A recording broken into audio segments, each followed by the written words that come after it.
Fan, an Odyssey sports station. Now, from the George McCoy at Warren Allen Sports Desk, a Sports Center update on 1080 The Fan. First on The Fan, the Portland Trailblazers wrapping up their homestand against the East's #1 seed Cleveland Cavaliers tonight. No Robert Williams and DeAndre Ayton. Jeremy Grant listed as doubtful. Delano Banton and Ryan Rupert questionable. Donovan Mitchell also out for the Cavaliers. That makes Portland only a 6.5-point underdog. Tip-off set for 7 p.m. Coming up this evening over on 910 ESPN Portland, Steph Curry rejoining the Warriors as Jimmy Butler and Golden State return to Miami to face off against the Heat. Golden State a 5.5-point favorite. Pregame at 4, tip-off at 4:30, and also watchable on TNT. On the college hardwood, Oregon sophomore forward Mookie Cook announcing he is entering the transfer portal after missing all but 5 games since his freshman season, and will have 3 years of eligibility remaining. Big news out of college football as Stanford has fired head coach Troy Taylor after 2 investigations into his mistreatment of female colleagues became public. And in baseball, the Seattle Mariners making a big move today, signing Cal Raleigh to a 6-year, $105 million extension. More sports scores and stories in 30 minutes. I'm Schulte from the George McCoy at Warren Allen Sports Desk. Hurt and missing work, insurance companies acting like jerks. Don't call your mom. Call George McCoy at warrenallen.com. More, please. Golf in the Northwest with Jason Swigard is back. Saturdays at 8 a.m. before the Sinner and the Saint on Portland's sports leader, 1080 The Fan. If you can find the time to explore the mind of a stripper, then you can find the time to spend with your actual family. Primetime with Isaac and Suk. Damn! What they on? All steroids and no carbs? Them some thick-ass kids. This is Primetime. We're not like you. We're grown-ups. Your source for the best in local, regional, and national sports. Oh, my goodness. Here are Isaac Ropp and Jason Sakanik with Primetime on 1080 The Fan. Hey, what it do? What is up? Good Tuesday. It's one half of your sports bros here today. It's me, Ropp. What's going on? Suk is away. He is away at the coast, I think. You know what? I have some good news for you, though. Schulte is here, everybody. Schulte. Not What to up, be man? confused with Jordan Schultz, the NFL scribe who got in a fight at Starbucks in Indianapolis. Our Jordan Schultz, a.k.a. Schulte. Good to see you, man. Good to be in. What's up, everybody? What's up, sports fans? I will be at opening day on Thursday, so I'm in a great mood. What? Yeah, going to see the Mariners v. Athletics without a city, but going to be fun at T-Mobile Park on Thursday. So, Is it? what? Is it what? Is it going to be fun? I mean, why wouldn't it be? There's $5 Miller High Lifes for me. Got some cheap hot dogs before and after the game when they do the 2-for-1. So it's about the food and drink. I mean, it's about the team. They just made a big move. They've actually been making all the right moves this week. But beyond that, I'm just excited to be out in the sun. What if it's a terrible game? I mean, that'll What if suck. it's 1-0? You know what? I'm there drinking with my wife, so See, there I you can't go. complain, That's man. baseball. We love to hang out in the pen. That's baseball. Absolutely. I Just think drinking and hanging you out. go to the baseball games, you'll have a good time no matter what. That's not necessarily true of some other sports. If the game sucks, the experience might suck. Ooh, that's fair. You know That's what I'm saying? fair. No, The ballpark. There's just something Huge. about being at the ballpark, baby. Huge fan of baseball. It seems like an easier game to go watch as compared to other sports. You kind of got to be more involved in the other ones. Yeah. Yeah. Well, they're kind of like football is kind of uncomfortable, generally speaking. Baseball is a little more comfortable. You lounge around, you have pops, you can converse. I mean, hot take. I'm You getting kind of chubby, but What? Maybe it's not just me. Maybe there are other people out there that could actually attest to the seats at stadiums just don't feel comfortable anymore. I mean, going to a game, regardless of the sport, just doesn't feel good on my hips. And I mean, I'm not. I would say I'm probably bordering on fat. I'm not like truly fat, but like I'm sure there are other guys out there bordering Schulte, on fat. Be nice to yourself today. I am. It's no. 90 degrees outside, for Well, heaven's. sweat some of this off. So go out and enjoy the nice day instead of being here. Schulte needs oily hips. Ooh, yeah. Slip into those chairs. No, that is Well, why I listen. do go with the padded, like bigger chairs as often as I can find those ticks. Here's what I would tell you. I would tell you that today is a day of the chub up north. I mean, come on. Big They dumper. signed the big dumper. Woo! They also brought in Rowdy Tellez, the big fat guy from the Brewers. They did. Or the Pirates, maybe? like Daniel Vogelbach 2.0. I don't Yeah. want to talk sports too early here, but yeah, no, they're making moves, and they're making moves for chubby it's- guys up you there. know, you got to lock up the chubs before the season starts. You know, Those chubs are apparently, what is it, like fat acceptance, whatever the movement is, like Mariners are like at the forefront of that or Yeah. something. Is that a thing? Fat acceptance? I accept fat. I've always accepted fat. Yeah, I think it's more so a social media driven thing. Like everybody, Fat's great. I would agree that it has its advantages. Yes. Hell, It I'm fat. also has its disadvantages. I don't know what the hell you're talking about. Your skinny ass was probably out on the golf course this morning enjoying yourself. I wish. No? You know, I wish. Perfect weather, man. I hit some balls yesterday, if you Okay. must know. Yeah, some But didn't Pro have time. V1s. You know, today was Tuesday Bimart Day. I have to take my father-in-law to Bimart. You're a Bimart guy. Oh, yeah. Dude, I'm a P1. Bimart's great. And No, I'm they not are. kidding. I'm not I agree kidding. with you. Do you have a membership to Bimart? I do have that membership. Yes, Yeah. sir. Bimart. Those that, if you know, you know.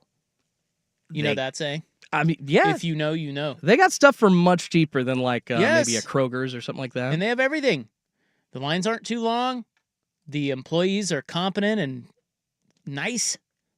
And they're always this. It's always the same people. I mean, whatever you need, they have it. No, it's true. No, you don't. And Maybe it's cheaper. don't go buy electronics there, but everything Why not? else because those aren't cheaper. Sometimes they are. You got to wait for the sales. Yeah, Bimart okay. has killer sales. I mean, you're not wrong. I'm a deal hunter, so I guess So I we gotta go get on there that for train. Lucky Number Tuesday. Do you go for Lucky Number Tuesday? Are you lucky enough? I don't think I've ever been for Lucky Number Tuesday. Oh, come on, man. I'm a degenerate gambler too, so I need Yeah. to. You know, speaking of that, Buckley sent me a note last night. I was talking to him about TGL. He's in Hawaii right now. He's in Maui, Ooh, which according to Suk is very mid. But the pictures I saw from Buckley's vacation are not mid. He's doing great. Although I'm sure it's expensive. I'll send you some too. I bet you we're gonna Please outdo him. do. Yeah. Oh, look at this. A one-up. Did you just try to one-up Buckley? I've been hearing about his white privilege, but the hotel. And by the way, everyone's like, "Oh, Schultze, big spender." When I was talking about it yesterday, like, no, I use Priceline Express deals. I am able to hack in and get deals in hotels. Exactly. Merry Christmas to me, even in March, April, because I found a hell of a deal on a 5-star hotel in Maui. Oh, hey. So That's great. Thanks, However man. you can stay there, stay there. I don't care. The 5 stars where it's at, man. it's Once you go 5, you'll never go back. That's it's so what they true, say. and it's for our honeymoon, so we got to kids do it say. up, you know. Oh yeah, it's for that. Yeah. Yeah, you got to do it. We Got to can't. do it right. Well, My parents went to the Buckley- coast, so I got to do more than that Why? The coast is great. for like a night. That was their honeymoon. It's nice out there. Yeah, for one night, I would say that they deserved a little bit more. Well, that's what they wanted. But Buckley wants Hawaii, it sounds like. Well, he's very White Lotus. Like he and his family belong on White Lotus. Oh, God. They do. Now, I can't imagine that they're as insufferable as a lot of the families on White Lotus. The Buckleys are a delightful clan, but come on, that's what I picture. And I saw some photos. They look great out there, all in their Hawaiian shirts and everything. Anyway, I was talking to him last night. For those wondering, because we were a little disappointed he did not text in about TGL yesterday. Yeah. He didn't even know what was going on until get this. He texted me. He's like, "Oh my God." He goes, "I'm so sorry." He texted me out of the blue at like 7:30. And I'm watching TGL. I'm not kidding. I'm watching TGL at the house when I got home. That's great. And it's the first time I've seen it with sound. Oh, so you actually got to enjoy it. Yeah, because Full usually it's experience. on in here. Yeah. And I never get to hear it. Well, it's even worse with the sound, I must say. But Just a little more boring. yeah, there's a commentator and he doesn't really know what to say. No. And so you just kind of lay out and let the guys that are mic'd up. I don't say recognize things. the commentator either. I didn't. Yeah, he's a Golf Channel guy. Oh, okay. I was like, is this like an esports bro? Or maybe he's an NBC guy. I don't know. But yeah, and then they're mic'd up, but boy, there's nothing worse than golfers mic'd up, man. I love golf, but I got to tell you, the Netflix show, Yeah, Full Swing. Yeah, very good. Yeah. I mean, I like season 1. Season 2 kind of started to Listen, I'll watch anything that's behind the scenes of golf because I love the game. But if you're trying to grab people from outside of golf, golfers, they're not going to do that. The lack of personality is astounding. It really is. I mean, it's like, oh God, they're so buttoned up and they're so, I don't know, it's just the nature of golf to have a Cobb squarely inserted in your rectum. You know what I'm saying? I mean, you usually, it's like golf or It's just lacrosse or skiing. You come from rich families, yeah, and you're it's just an elitist, proper kind of. which is why I love it. You've been growing up at the country clubs, essentially, right? There's It's just- kind of your scene. Dude, without Bryson DeChambeau, there's no personality in golf at all. I mean, that sounds like just a rich name, Bryson DeChambeau. Bryson DeChambeau with his caviar and Even salmon. Tiger. I mean, he was great, but he's a bump on a log, personality-wise. So anyway, my point is, even with them mic'd up and you're watching TGL, it's really boring because they try to talk crap to each other, but it's not great. Yeah, it's golf. You thought this would be a little bit more removed from like It's just that kind of highfalutin attitude. But anyway. maybe some beers. What I was going to tell you Get them was, drinking. well, the best part about TGL on TV is the crowds. There's a bunch of famous people that they surely pay to be there or give free drinks or something. That's great. And they interview them, and that's fun. Anyway, God, focus. What I was going to tell you was, you talked about gambling. Buckley, in my text thread back and forth with him last night, first of all, he said he didn't know TGL was on until he was at the swim up bar, and he swam up to the bar for a cocktail, and he saw it on the TV. So he thought to text me, and he says, "Oh my God, I'm so sorry I don't get to share this moment with you." And I was like, "Well, I'm a little hurt. You didn't even ask for my picks. I thought I got the boot, you know." And he was like, "I'm so sorry," but he said. And now you tell me if you think this is on brand for Buckley, because I don't think it is. All right. He goes, "There's no way I'm going to watch TGL while I'm on vacation with my family." And I thought, I mean, I'm surprised by that, because I actually thought I think he's a degenerate gambler and he bets on everything. And so whatever he bets on, I think he keeps an eye on. Not that he sits down and ignores his family and watches TGL, but aren't we all in the sports business? You've been in the sports business a while.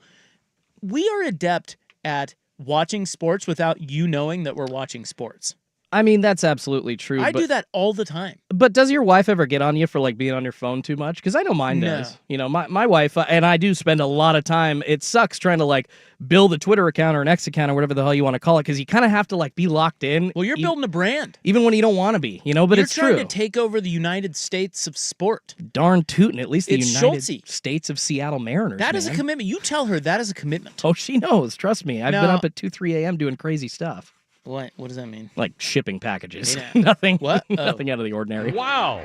Well, my wife will judge me. I can see it in her eyes, but she'll never say anything. But Oh, look, okay. it's my job. It's our job. But I do a pretty good job, even if I have bets out there, Yeah. of being able to participate. I did it this weekend.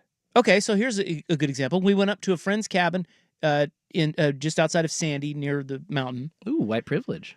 Yeah, very nice. So I'm not going to lie. It was very nice. But we got lucky. I've got a new LLC, and it's going to be called You Buy, We Try, because they just bought this place, and they're going to do an Airbnb and this whole retreat sort of thing.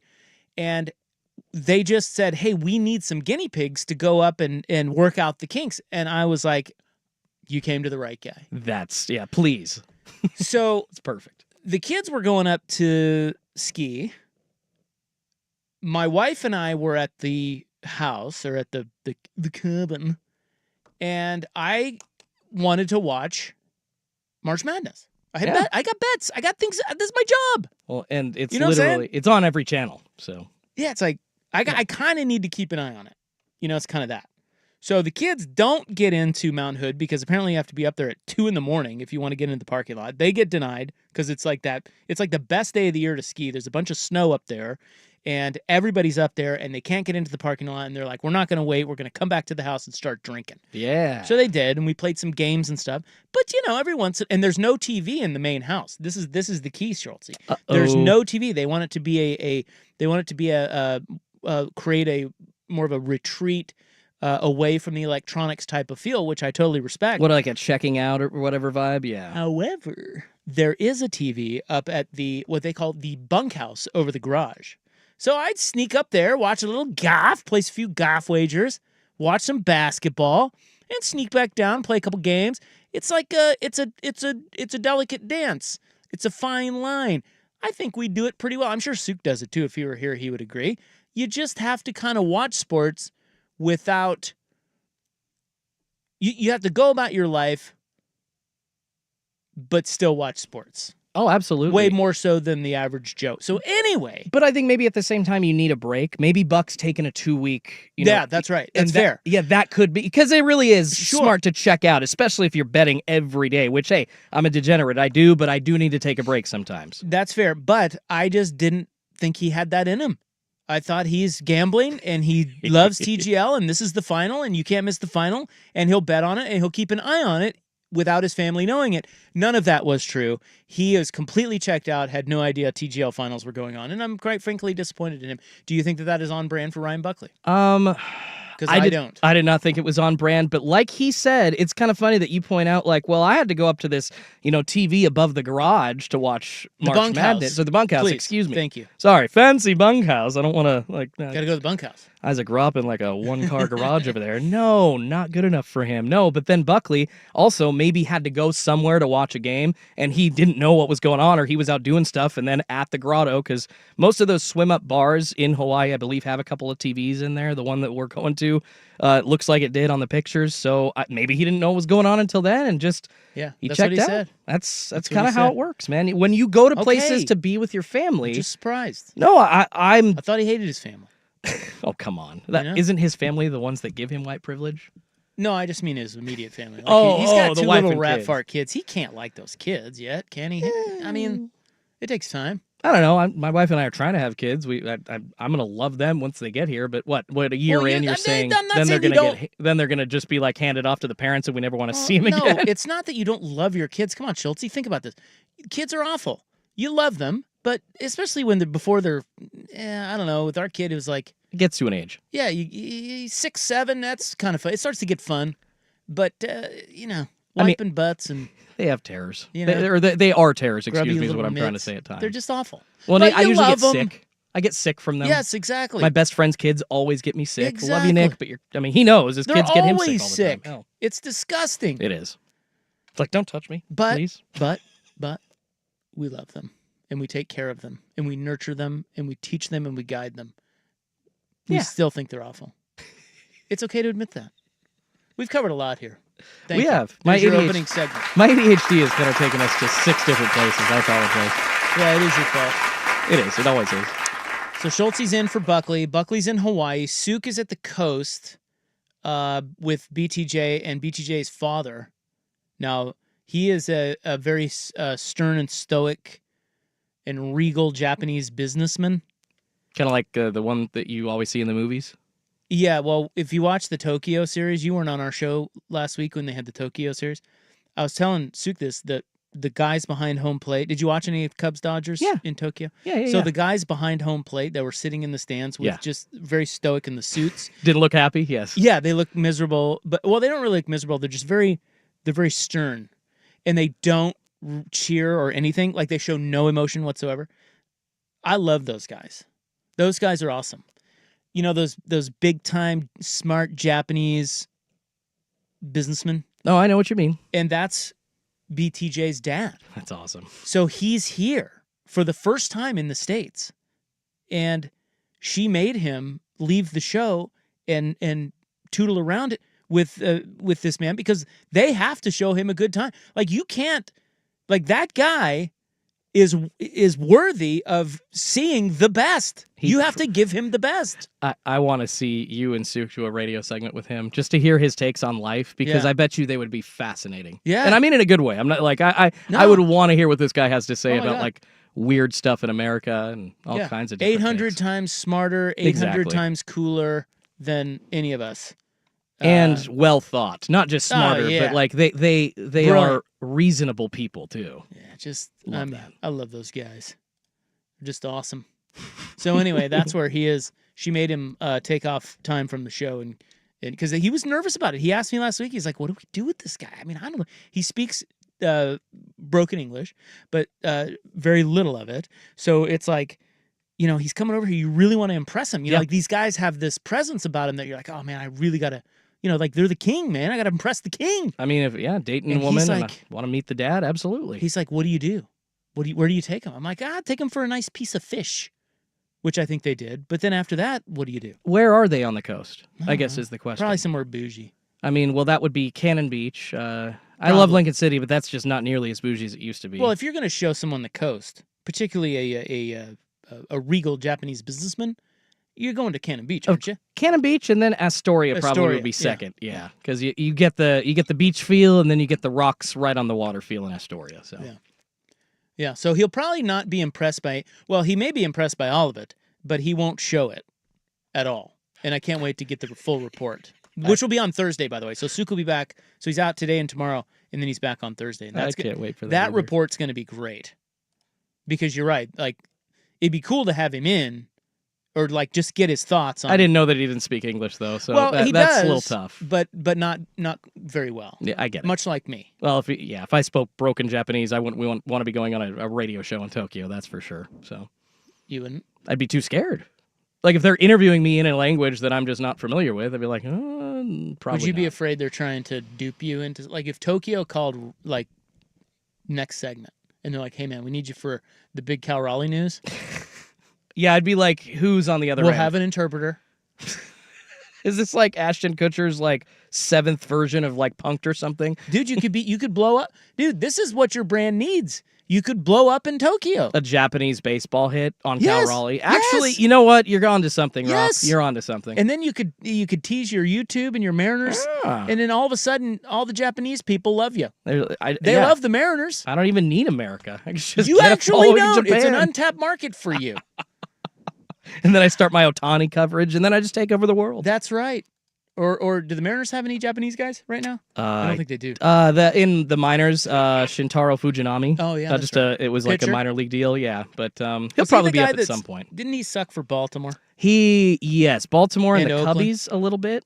Or Cubbies? maybe it was Oakland, but he throws the ball really hard but can't locate it. So that's his problem. But he throws 100, so there you go. Worth taking a shot on. Well, back to the original topic. Mariners A's on Thursday should be a good time for you. It is Appreciate it. opening day week, and I'm excited about that. I hate the Monday, Tuesday, Wednesday before opening day. Well, particularly this week, because Thursday is the NCAA tournament kicking back up and opening day, which is great. But the Monday and Tuesday and the Wednesday before that, I mean, my God, how boring is this? Yeah, there's not much going on. Blazers tonight. Woohoo! Yeah, and Donovan Mitchell's not playing. I know. God. How much were those tickets, and how pissed are Blazers fans or Cavs fans that put a pretty penny on those and now are probably sitting It's unbelievable. with a night free because they don't want to go. All right, we're going to start, but we do have some things to talk about today, some sportsy things. We're going to meander today, Schultze and I. We're going to start with understanding this Portland Ballpark ask. We'll get to that next on The Fan. Thanks for making the Fan's annual basketball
Prime Time with Isaac and Suk on 1080 The Fan.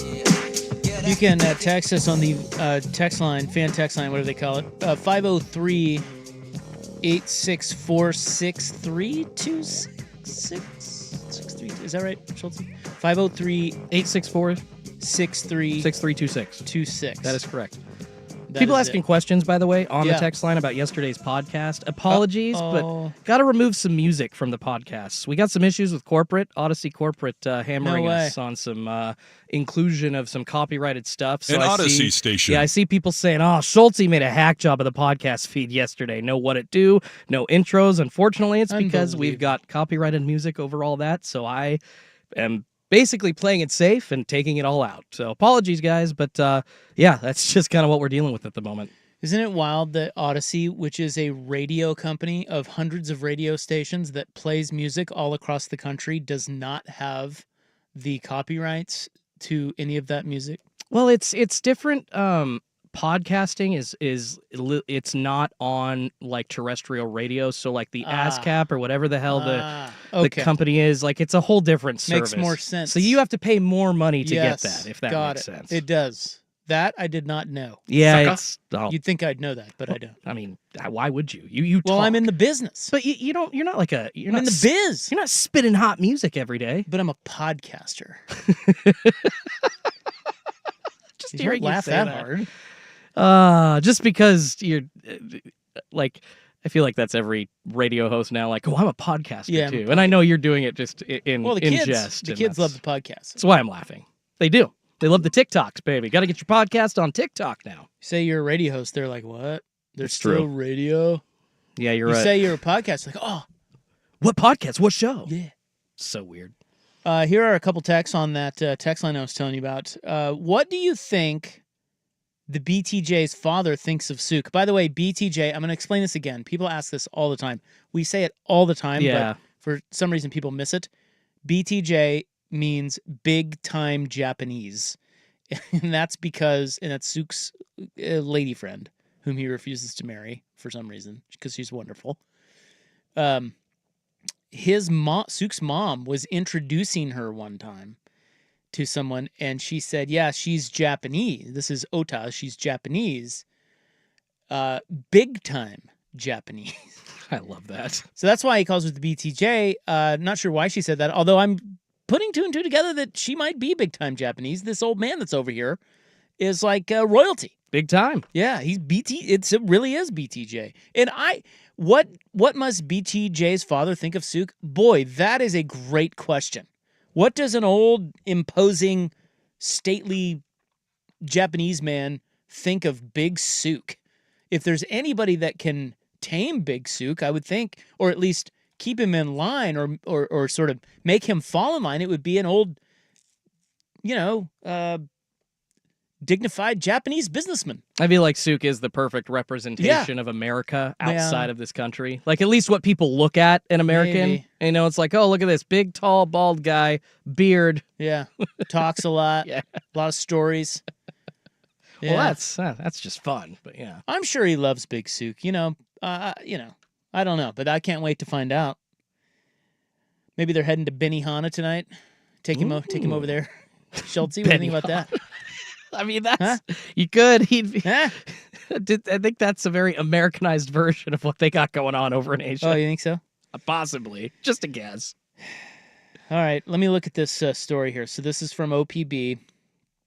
We didn't talk about this last week because it really was a nothing burger and is a nothing burger, but yet now it seems that everybody's all fired up about it. It's weird. People don't really know how taxes work, unfortunately, though. No, and they don't trust government. Well, that's fair. I get that. That is fair. That's very fair. So, let's see. This was yesterday. The senators down in Salem heard from both sides of a bill that would provide the money to help build the Major League Baseball stadium at Zadell Yards here in Portland, which we've talked about ad nauseum. It's Senate Bill 110. It's sponsored by Mark Meek, who is a Gladstone Democrat, and they want $800 million from bonds to help with construction of the stadium. Now, that would be shocking if you didn't know the history of this, which is the history is very simply that this bill already passed in 2003, but it was for $150 million. And of course, costs go up. And Inflation, salaries have gone up. And salaries have gone up. Payrolls have cost gone of a stadium, yeah. The costs, everything's gone up. So $150 million is to 2003 what $800 million is to 2025. That's all they're doing here. And they've got a new bill. I don't actually know why I guess they just have to make a new bill for a new amount, but whatever. That's minutia. The reality is nothing has changed since 2003, and that passed. Everybody was for that back in 2003, so why wouldn't you be for it now? The number? I think just the sheer number, unfortunately. Yeah, but that's what it's just what it costs. It was a big number back then. Back then, $150 million was like, oh my God. Yeah, but back then, I feel like the economy. I mean, I don't want to get too like CNBC here on everybody, but like the economy was kind of soaring in like 02, 03, 04 before the recession hit us in 08, 09, and I don't really think people like were worried about inflation. They weren't worried about unemployment numbers. They're worried about those kinds of things now. And come on. Come on, Rachel Maddow. Hey. I was alive before you young Sparky. I was alive when the S hit the fan in 2001. Exactly. Well, I was alive then too. I was just not really.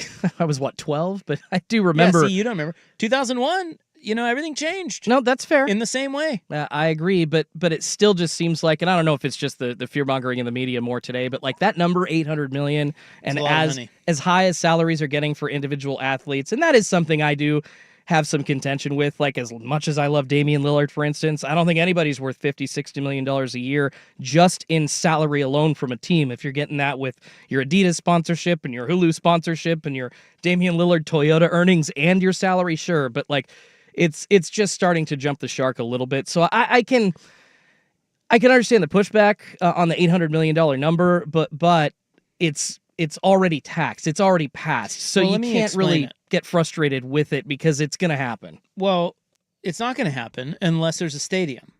That's the thing.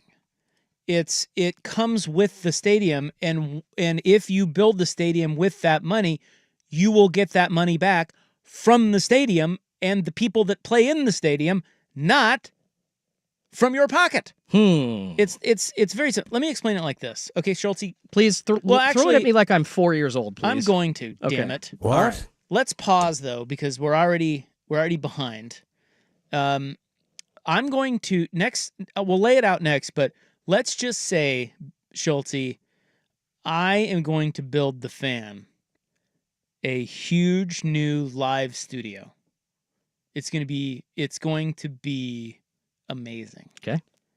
Nobody's ever seen anything like this studio that I'm going to build. But I need some money to do it. And I'm asking for bonds from the government. We'll lay it out, but we'll do it next. Here's Schultz.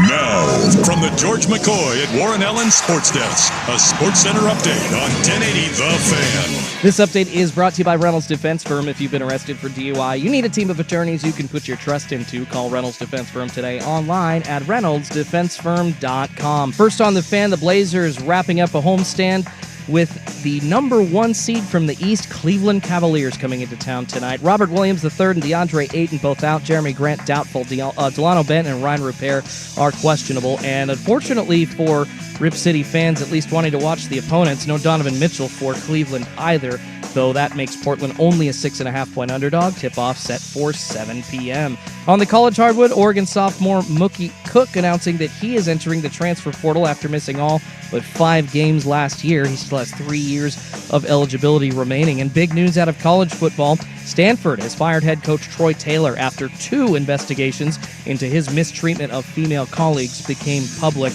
And in baseball, ESPN's Jeff Passan reporting the Seattle Mariners are signing Cal Raleigh to a 6-year, $105 million extension. It buys out 3 years of free agency and includes a $10 million signing bonus. More sports scores and stories in 30 minutes. I'm Schultze from the George McCoy at Warren Allen Sports Desk. Hurt and missing work? Insurance companies acting like jerks? Don't call your mom. Call George McCoy at warrenallen.com. The Fan is live on YouTube and Twitch. And now, Window Nation brings you on-demand video.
Prime Time with Isaac and Suk on 1080 The Fan.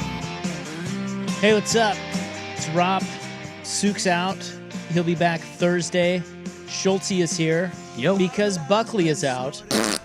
It is, there's really no one around here. Although there's really no one around here ever anyways because everyone's been fired. An Odyssey station. But we do have some people, and they're all, it's spring break, from what I understand.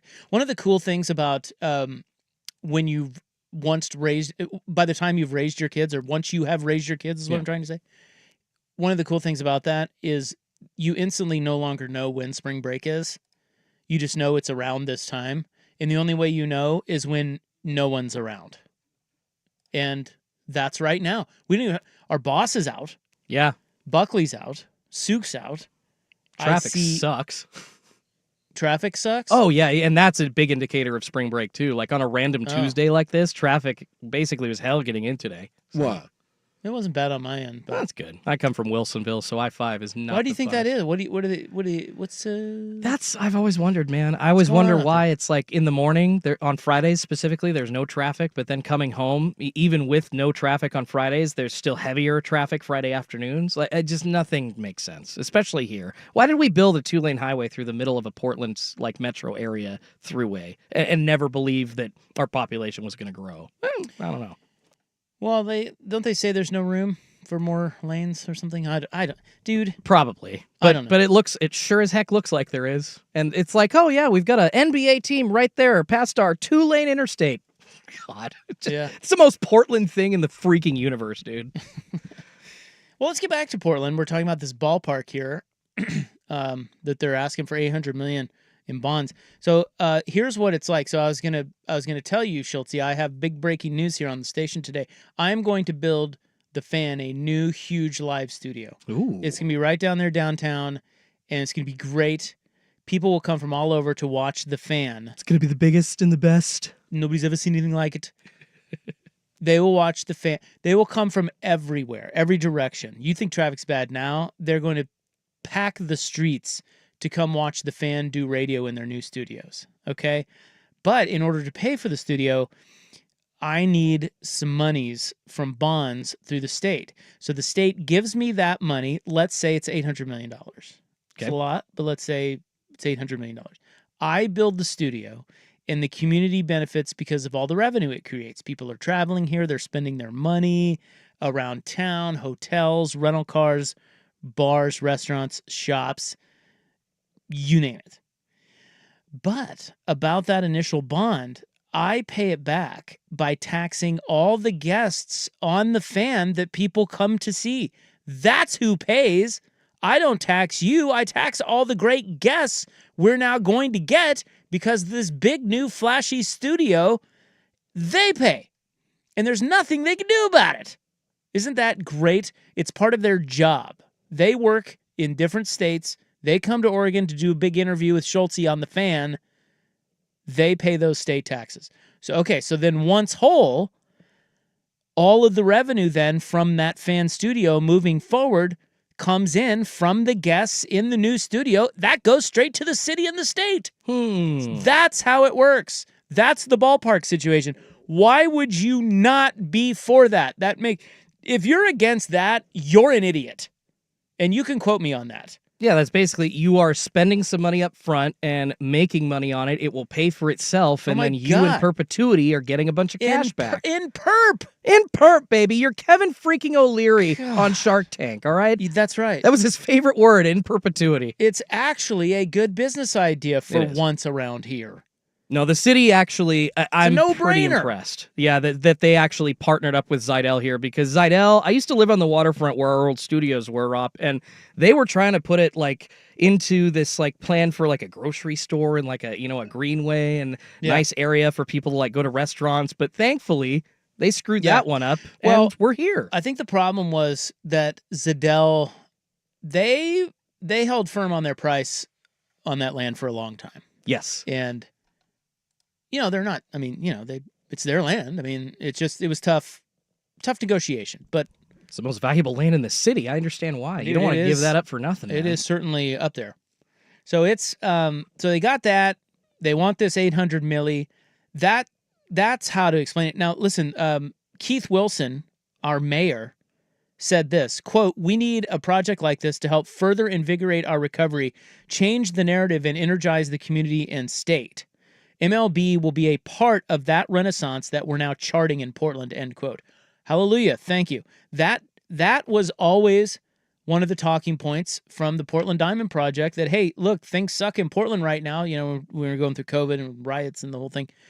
But maybe, just maybe, there's an opportunity to be a part of the resurrection. Well, that's where they've got Keith Wilson on this. They got him thinking that way. Here's Tina Kotek, our fearless governor.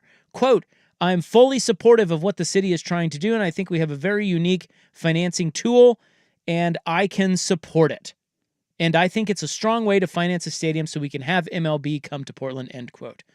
Boom. Mayor and governor on board. Why aren't you? I mean, they see the dollar signs. Yes, even they can see it. And they're morons. Well, I think the only thing they can see, Rob, is dollar signs, so you know why they're supporting it. Look, I get it, man. The issue here, and it's fair, is that the government around here has lost the benefit of the doubt from most people. And so people are naturally skeptical that there has to be a catch. And that is not as much on them as it is on how the government here has operated. And so I get the skepticism. I understand the people that say, well, there's got to be something more to it. This can't be, that's not the way, whatever. I get that. They're wrong, but I get where they're coming from. So if the government wants trust, they have to earn it, and they have not. So I get why people have reservations, or they may flat out think they're getting ripped off. But in this instance, guys, it's a legit deal. Okay? And remember, we voted for this. We were for it 20 years ago, but it is the number up front that is freaking you out. We will get that back. Yeah, calm down, bros. We got you. Now, that's not true of a lot of things the government does. But in this instance, they got you. Okay, there's one thing that's unrelated but related to this, and we will get to that next before we turn the page. It is Isaac sans souk today, but Schultz is here on the Fan.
on, you dumbass. Eat me.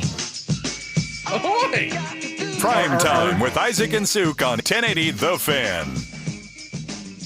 Hi. Hello there. Hi. What are you doing? I don't know. Hitting buttons. What are you doing? We have Hi, I'm a balloon. Bye. we have breaking sports news. This is breaking news. The New York Giants just signed Russell Wilson to a 1-year deal. Wow. Do you remember him? I Seahawks great. think I don't. Former Super Bowl winner.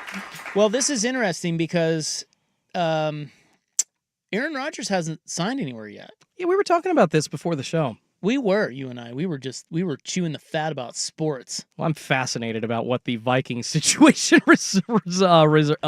surrounding Aaron Rodgers is. Okay, well, a couple things. One, if Russell Wilson is signing with New York, and by the way, New York also signed Jameis Winston earlier this month, so they have, obviously they're not going to get Aaron Rodgers. So somebody knows something about where Aaron Rodgers is going, and I would imagine this means that Aaron Rodgers is headed to Pittsburgh, but we have not seen that deal yet. No. And if they don't get him, I don't know what the hell the Steelers are going to do, because aren't they all – Fields is gone, Wilson's gone. So I don't know what the Steelers do if they don't get Rodgers. I would imagine they get Rodgers. Yeah. But you were mentioning the Vikings. This kind of stumbles them into Rodgers, yeah. So there was an article yesterday that was saying that J.J. McCarthy has not been told that he is the starter in Minnesota. And in that report, they mentioned that the Vikings may still yet come back to Aaron Rodgers. So I don't know if I buy that, but if maybe the Vikings are slow playing this because they're like, dude, we don't need you. And if you don't sign with Pittsburgh and New York, you have nowhere else to go. You want to win a Super Bowl. We can provide that to you. We're just going to wait it out and get you for super cheap. Maybe it's that. Maybe it's a negotiation. I don't know. But I can't see. I don't know. I think it makes sense for the Vikings to get Aaron Rodgers, but they may not want to put up with Aaron Rodgers. And it sounds like the report, at least last week, was that they kicked the tires and said no thanks. Maybe that door is still open. If that's still open, the Steelers might get screwed in all this. Russell Wilson may have just gotten tired of sitting around and waiting. He's like, screw this. I'm out of here. I'm going to New York. I can sell some jeans in New York. Doesn't have to wait for Aaron Rodgers to set the market for him. No, absolutely not. Well, but I think he was going to go back to Pittsburgh if Rodgers didn't go to Pittsburgh. Looking at this deal, though, I'm thinking that New York probably offered him more money than Pittsburgh did with some incentives. $21 million. It's a $21 million deal, 1-year deal, and it's $10.5 million guaranteed, which was obviously vastly different than his contract last year. But that is a reminder that he was on the league minimum because he was still getting paid from the Broncos' fully guaranteed contract to him. So the Steelers got the best deal of Everworld, of other planets, because I mean, that never happens. No, and he was pretty good. When's the last time a two-time, Super Bowl winning quarterback comes in on the league minimum? And look, he's not what he used to be, but he was pretty good for them. Yeah. He gave him a little bit of a deep ball dimension with the the little lob ball that he throws. So, and I'm not saying he's great, but at league minimum, I'll take that. But $10.5 million for the Giants, that's a deal. If I'm the Giants, that's a deal I would do. Yeah. I get that. Well, you need some stability at that position. You got to do something. And he's a veteran. He thinks he's a leader. So he'll either piss everyone off there or be a leader. I mean, he's a good dude. So, I mean, it's like, I don't know. I think I don't know how much they got Winston for, but the Giants getting Winston. That was 2 years, $8 million, I believe. 2 and 8. Okay, so they're paying $14.5 million. Basically. For those two guys. I think that's worth it. That makes sense. And you got, I would call Jameis at times competent, but you've got two quarterbacks that at any point during the season will go under center and embarrass you less than Daniel Jones did in the last few seasons. And that's debatable with you think? Jameis. Yeah, dude, Jameis can turn it over more than Daniel Jones, and that's saying something. I genuinely would rather watch Jameis Winston, though, because there are games where he can throw 3 touchdowns. Yeah, no, I'd rather have Jameis than Daniel Jones. Yeah. But make no mistake, Jameis can embarrass you just as... he can embarrass you probably more than anyone in the league. That guy's 5 picks. Like, he could throw 5 picks tomorrow. And maybe it was the Giants' offense, just the way that they ran it and, not letting Daniel Jones throw the ball, or before Malik Neighbors last year, not really having anyone to throw the ball to. So, and it's not like they're smart. They're the ones that gave up on Saquon Barkley too early. Yeah. So listen, fine, whatever. They're the Giants. What did Fields get with the Jets? Can you look that up? Yes, I believe that was like 20? 2 and 40, so 2 and 20 40. a year, Yeah. something like that. Yeah, I mean, think about what the Giants did better than the Jets. You get Wilson and Winston for $14 million. 2-year, $40 million, 30 guaranteed for Justin Fields from the Jets. God. I mean, this is the basis. So what the second? million? Yeah, the second tier quarterback market is around $20 million. Yeah, so I think the Giants did fine here. Look, it's not like they're winning the Super Bowl anyway, but that's good for them. Now, the question is what the hell is going on with Rodgers and what the hell's going on with the Steelers? I mean, I guess if you don't think that Aaron Rodgers will end up in Pittsburgh, you were asking what the hell will they do if he doesn't. Essentially, you go to like Kirk Cousins, right? Like you call Atlanta and you're saying, hey, we might have to give up a couple of future draft picks because we're in it here. And I would say that Atlanta, I know they still have future money they can get out of with Kirk, but they still have to give him money if he's on their roster this year, past that $10 million signing bonus that he just got. So I think this could be a deal that works for both sides. Atlanta would love to clear up some of that salary. Yeah, but he's hobbled and not what he wants. Where do the Steelers go? If I'm Pittsburgh, I think I bet you that we hear of them signing Aaron Rodgers soon. I would agree with you. And that's probably why Russell Wilson ended up in New York. It's just because it's Aaron Rodgers. Bottom we heard line, about their that. ass. Yeah, we heard about that secret meeting in the Pittsburgh Steelers organizational headquarters. And Secret? Was it secret? Well, because it wasn't known to even Aaron Rodgers' closest associates. Ian Rappaport was saying on Pat McAfee's show yesterday that just not many people actually knew what was happening, and this was a very, very close to the vest kind of thing. And when Rodgers isn't telling people around him what's going on, which is something apparently he usually does, that's saying something. So I would think it's happening, but it's probably a very tough negotiation. You know, money-wise, he's trying to get those last couple of million from the Rooneys. I don't know. Maybe the Giants are doing what Buckley has always suggested, and that is the quarterback or the quarterback bullpen game. Yeah, where you just rotate in quarterbacks until one has a couple good innings. Yeah, I hate that. When you got 2 quarterbacks or 3, you got none. But DeVito, Russell Wilson, Winston, and whichever one's playing better, you leave them out there. Give me some Tommy Cutlets. Yeah. I'd love to see the Giants' season go so bad that fans are calling for Tommy Cutlets by like. I think game he's 10. still there, isn't he? I believe so. He's still their third stringer. Keep 4 quarterbacks, and you just you never know which quarter they're going to play. Throw the opponent off. Tommy DeVito, he's our 3rd quarter guy. Russell's our 4th quarter guy. That'd be weird. All right. Well, anyway, that's the latest. Russ is going to New York to play for the Giants. Do you think that the Minnesota Vikings maybe not telling J.J. McCarthy yet that he's the franchise quarterback to be means that they're still interested in Aaron Rodgers? I mean, that Yes. report said that like they told Aaron Rodgers face-to-face a week or 2 ago, we don't want you, but apparently still come this summer, he's available. Here's what I think. To them, I don't get Let that. me tell you what I think, Schultze. All right. You old son of a bitch. Let me tell you something.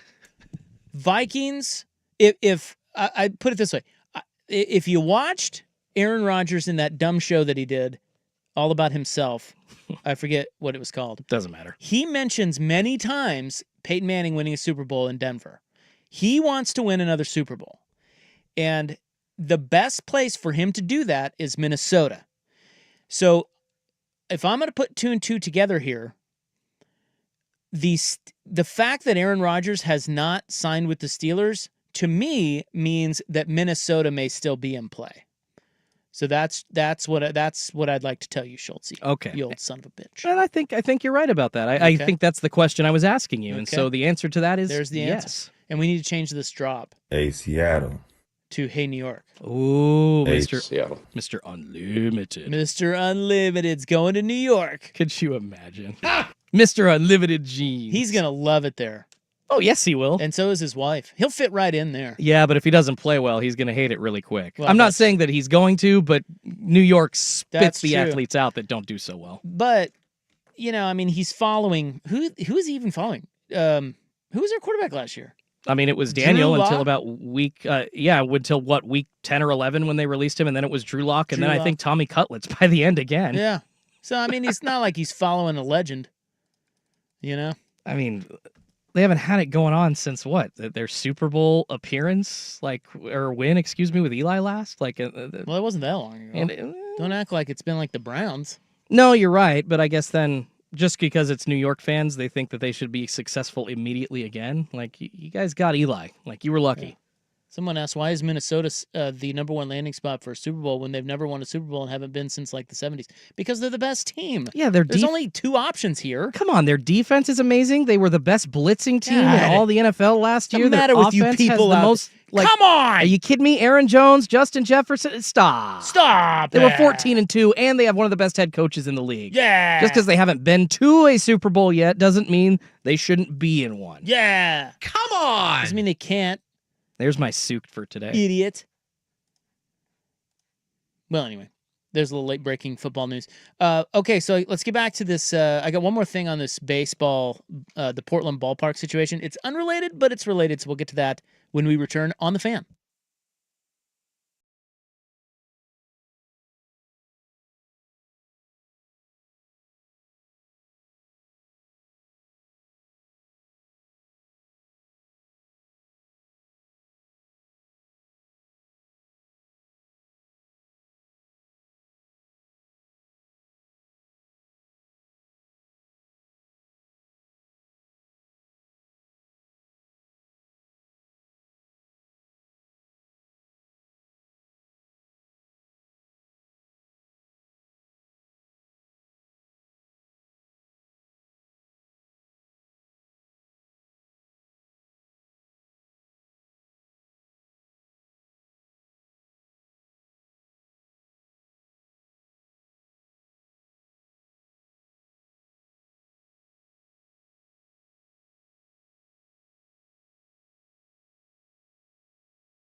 From the George McCoy at Warren Allen Sports Desk, a Sports Center update on 1080 The Fan. First on The Fan, some breaking news out of the NFL this afternoon. According to ESPN's Adam Schefter, the New York Giants are signing quarterback Russell Wilson to a one-year deal. It's worth up to $21 million, including $10.5 million guaranteed. On to the NBA. The Trailblazers wrapping up their homestand against the East's number 1 seed Cleveland Cavaliers tonight.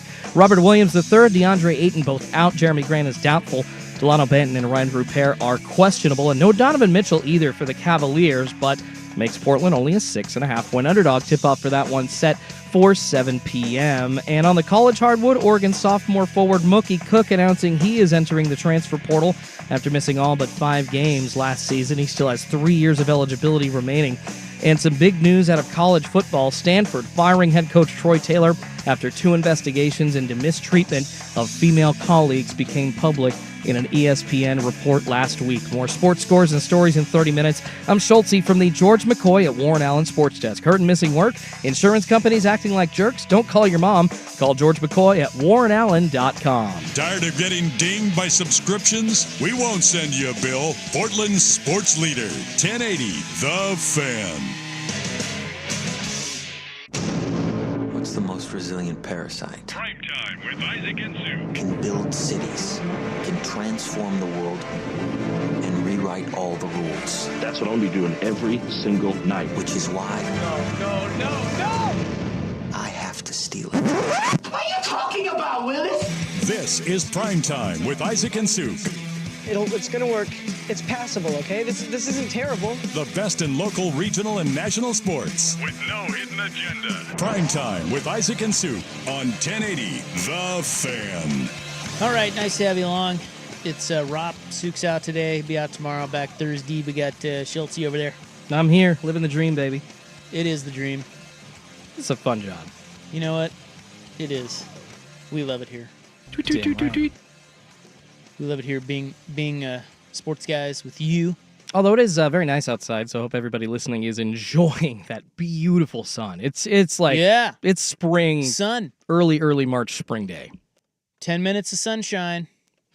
Yeah, and then rain. Well, I'll tell you on In the News what's coming, but it's not sun. But when I said 10 minutes of sunshine, I meant we've talked about this before, but 3 things in life that if people knew that are free, that if people knew how much they helped your overall health, you would do every day. One is 10 minutes of sunshine. If you can get it. Absolutely. If you can get it. 10 minutes of sunshine, cold plunge is one. And then I figured out what the third one was because last time I was having a hard time figuring out. I had to go look it up. Yeah. But it's breathing exercises. Oh, like kind of I've heard like to help you fall asleep if you do like a heavy exhale, like almost kind of like not hyperventilating, but you're breathing really hard out. That makes you really sleepy. Well, there's a lot of different ways to do it, but yeah, right there. And yeah, that See? cold plunge, man, improves Life your hack. circulation. Yep, that's right. Love it. Get that sun, bro. Okay, well, one last bit here. We were talking about the Portland Ballpark sitch and the $800 million in bonds that they want, which is really nothing burger. It's just it's the $150 million from 2003 with inflation. Okay, that's pretty much what it is. So it's already passed. You won't have to pay a thing. It only comes if the stadium is built.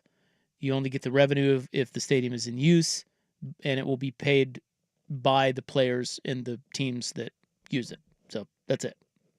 No brainer. Now, as an aside to that, I did want to mention in this because it's opening day week.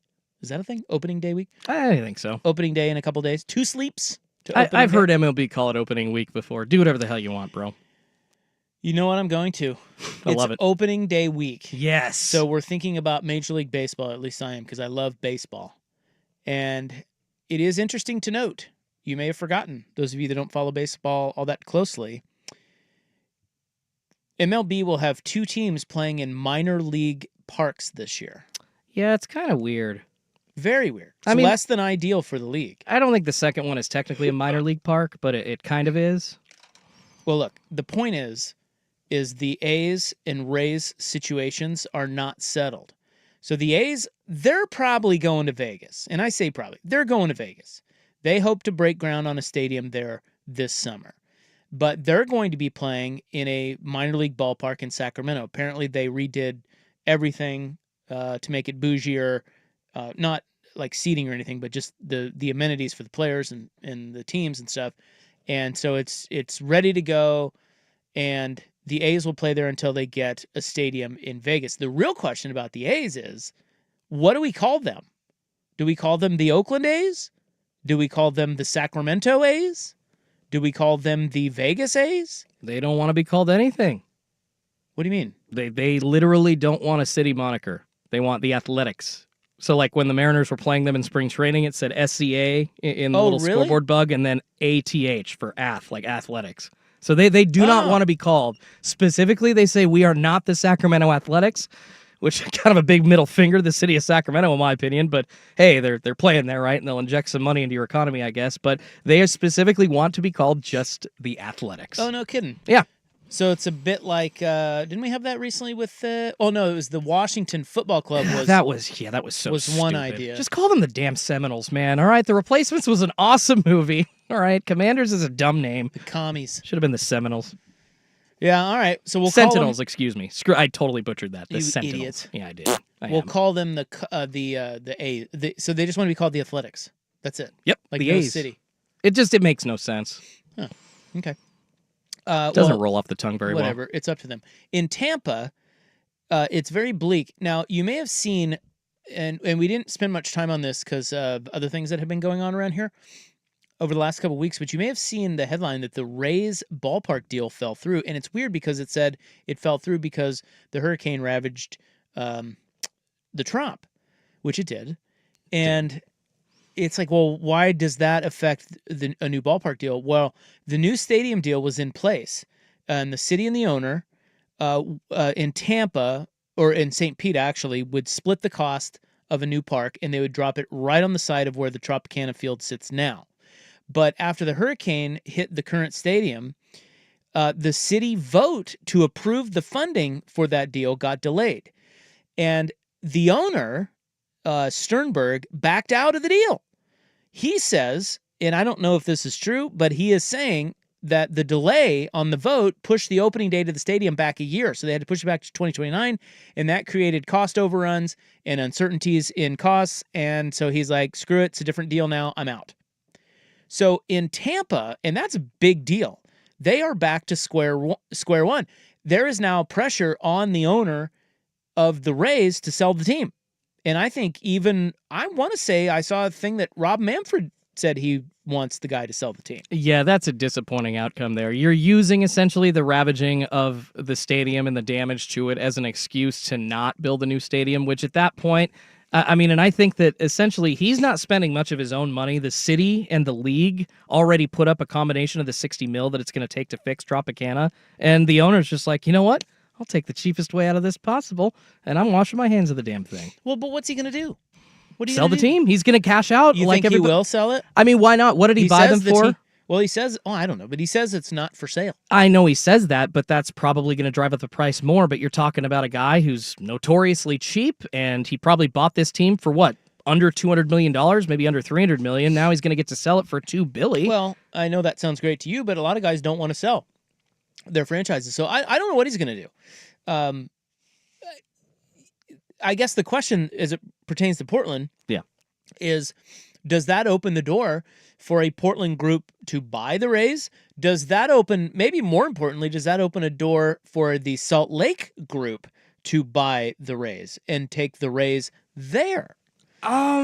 Because if that happened, that'd be great. It would. Because that then means that both Salt Lake and Vegas, the two cities that jumped you in the line to get a Major League Baseball team, would already have them. Yeah. And you're the last one sitting pretty on the West Coast when they expand. Yeah, but then that would, you might have to redo some division and conference lines at that point. I do also think that Portland, even with this situation and the tumultuousness of the A's and the Rays, Rob Manfred, commissioner of MLB, has said by the time he retires, which I believe is like 28 or 29, I can't remember the exact year he said he's done, but he said very, very vehemently by that time he wants expansion to happen in MLB. Yeah. That tells me that Portland probably has a better chance at getting an expansion team than they do, like the A's, for instance, even if it blew up in Sacramento. And I just don't think the Rays relocating to the West Coast is something legitimately being considered. I think they're looking more at like a Nashville type of spot. Montreal. Yeah, Montreal, the return to the Expos. And honestly, that would be freaking cool. As a lifelong classic baseball fan, I would love to see Canada get another team in Montreal, get the Expos back. That would just be cool. But because of those plans that are being talked about and those possibilities on the East Coast, I think that takes the Rays out, which then earmarks Portland possibly for or probably for an expansion. But you got to beat Salt Lake for that. And that's not going to be easy. No, but with this stadium, I mean, and with this location, and with the $800 million, well, you got to pass it first. Schultze, You're get getting it. ahead of yourself over here. Look at you. I know Salt Lake City is definitely ahead of Portland in the. Sounds like it. Yeah, if you want to say in the running or in the race to like be ready for a team or whatever. Well, you got to make big swinges, man. Well, they did. Well, I mean, if the Rays are for sale, I don't know what that means, but I mean, look, the whole point of this is that Rob Manfred said we want the A's and Rays situation settled before we expand. Yeah. Well, he's retiring, and he's like, we're going to expand before I retire. That's 2029. Okay. Well, all of a sudden, the A's and Rays situations are not settled. You thought they were. They are not. So now what? So I haven't had a chance to catch up with Barrett or Craig Cheek or any of those guys for a while. I hope to do so at some point here this summer, and who knows? Maybe there's some different ideas that that aren't even on our radar yet about this, because there is a lot in flux. A lot of backdoor deals happening. Well, yeah, and you gotta have aggressive. You gotta have money, and you gotta be aggressive. Yeah, I don't know if Portland's poised to do that yet, but I know Salt Lake is. Nashville certainly is. I don't know what it's going to take to put Portland over the top. They were essentially just the city used to help Montreal move down, to become the Washington Nationals. It was just like this, redheaded stepchild option it was a negotiating tactic. That's all Portland was last time. And I don't know how they can take themselves over the top in that conversation, frankly. That's what I'm saying. You got to be, I don't know. I wish I knew. They should put me in charge, man. But you got to be aggressive.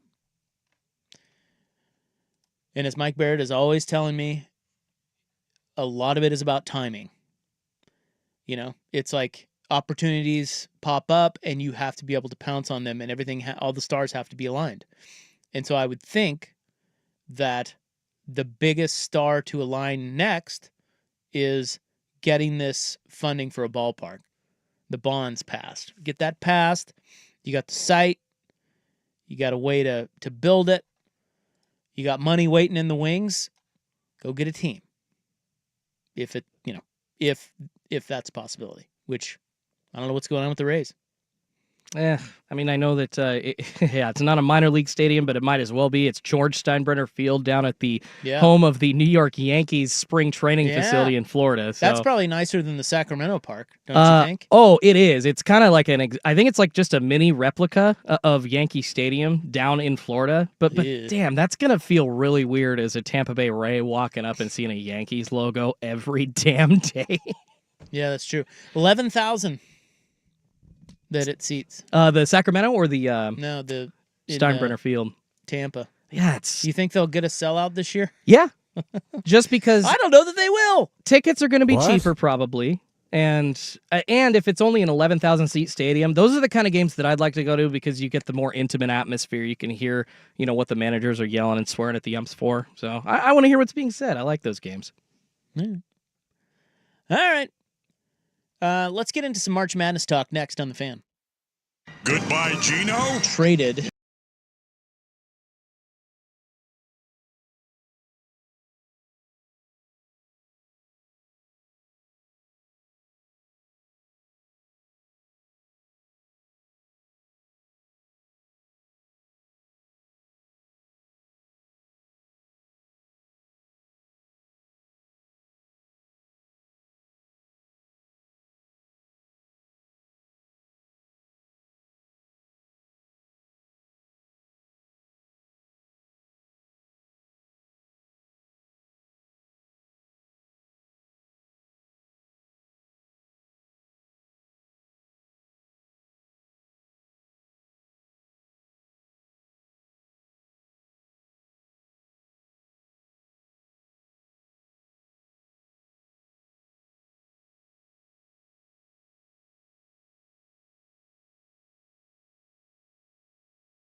with Isaac and Suk on 1080 The Fan.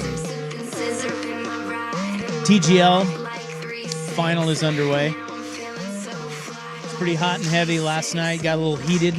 Billy Horschel, the Atlanta.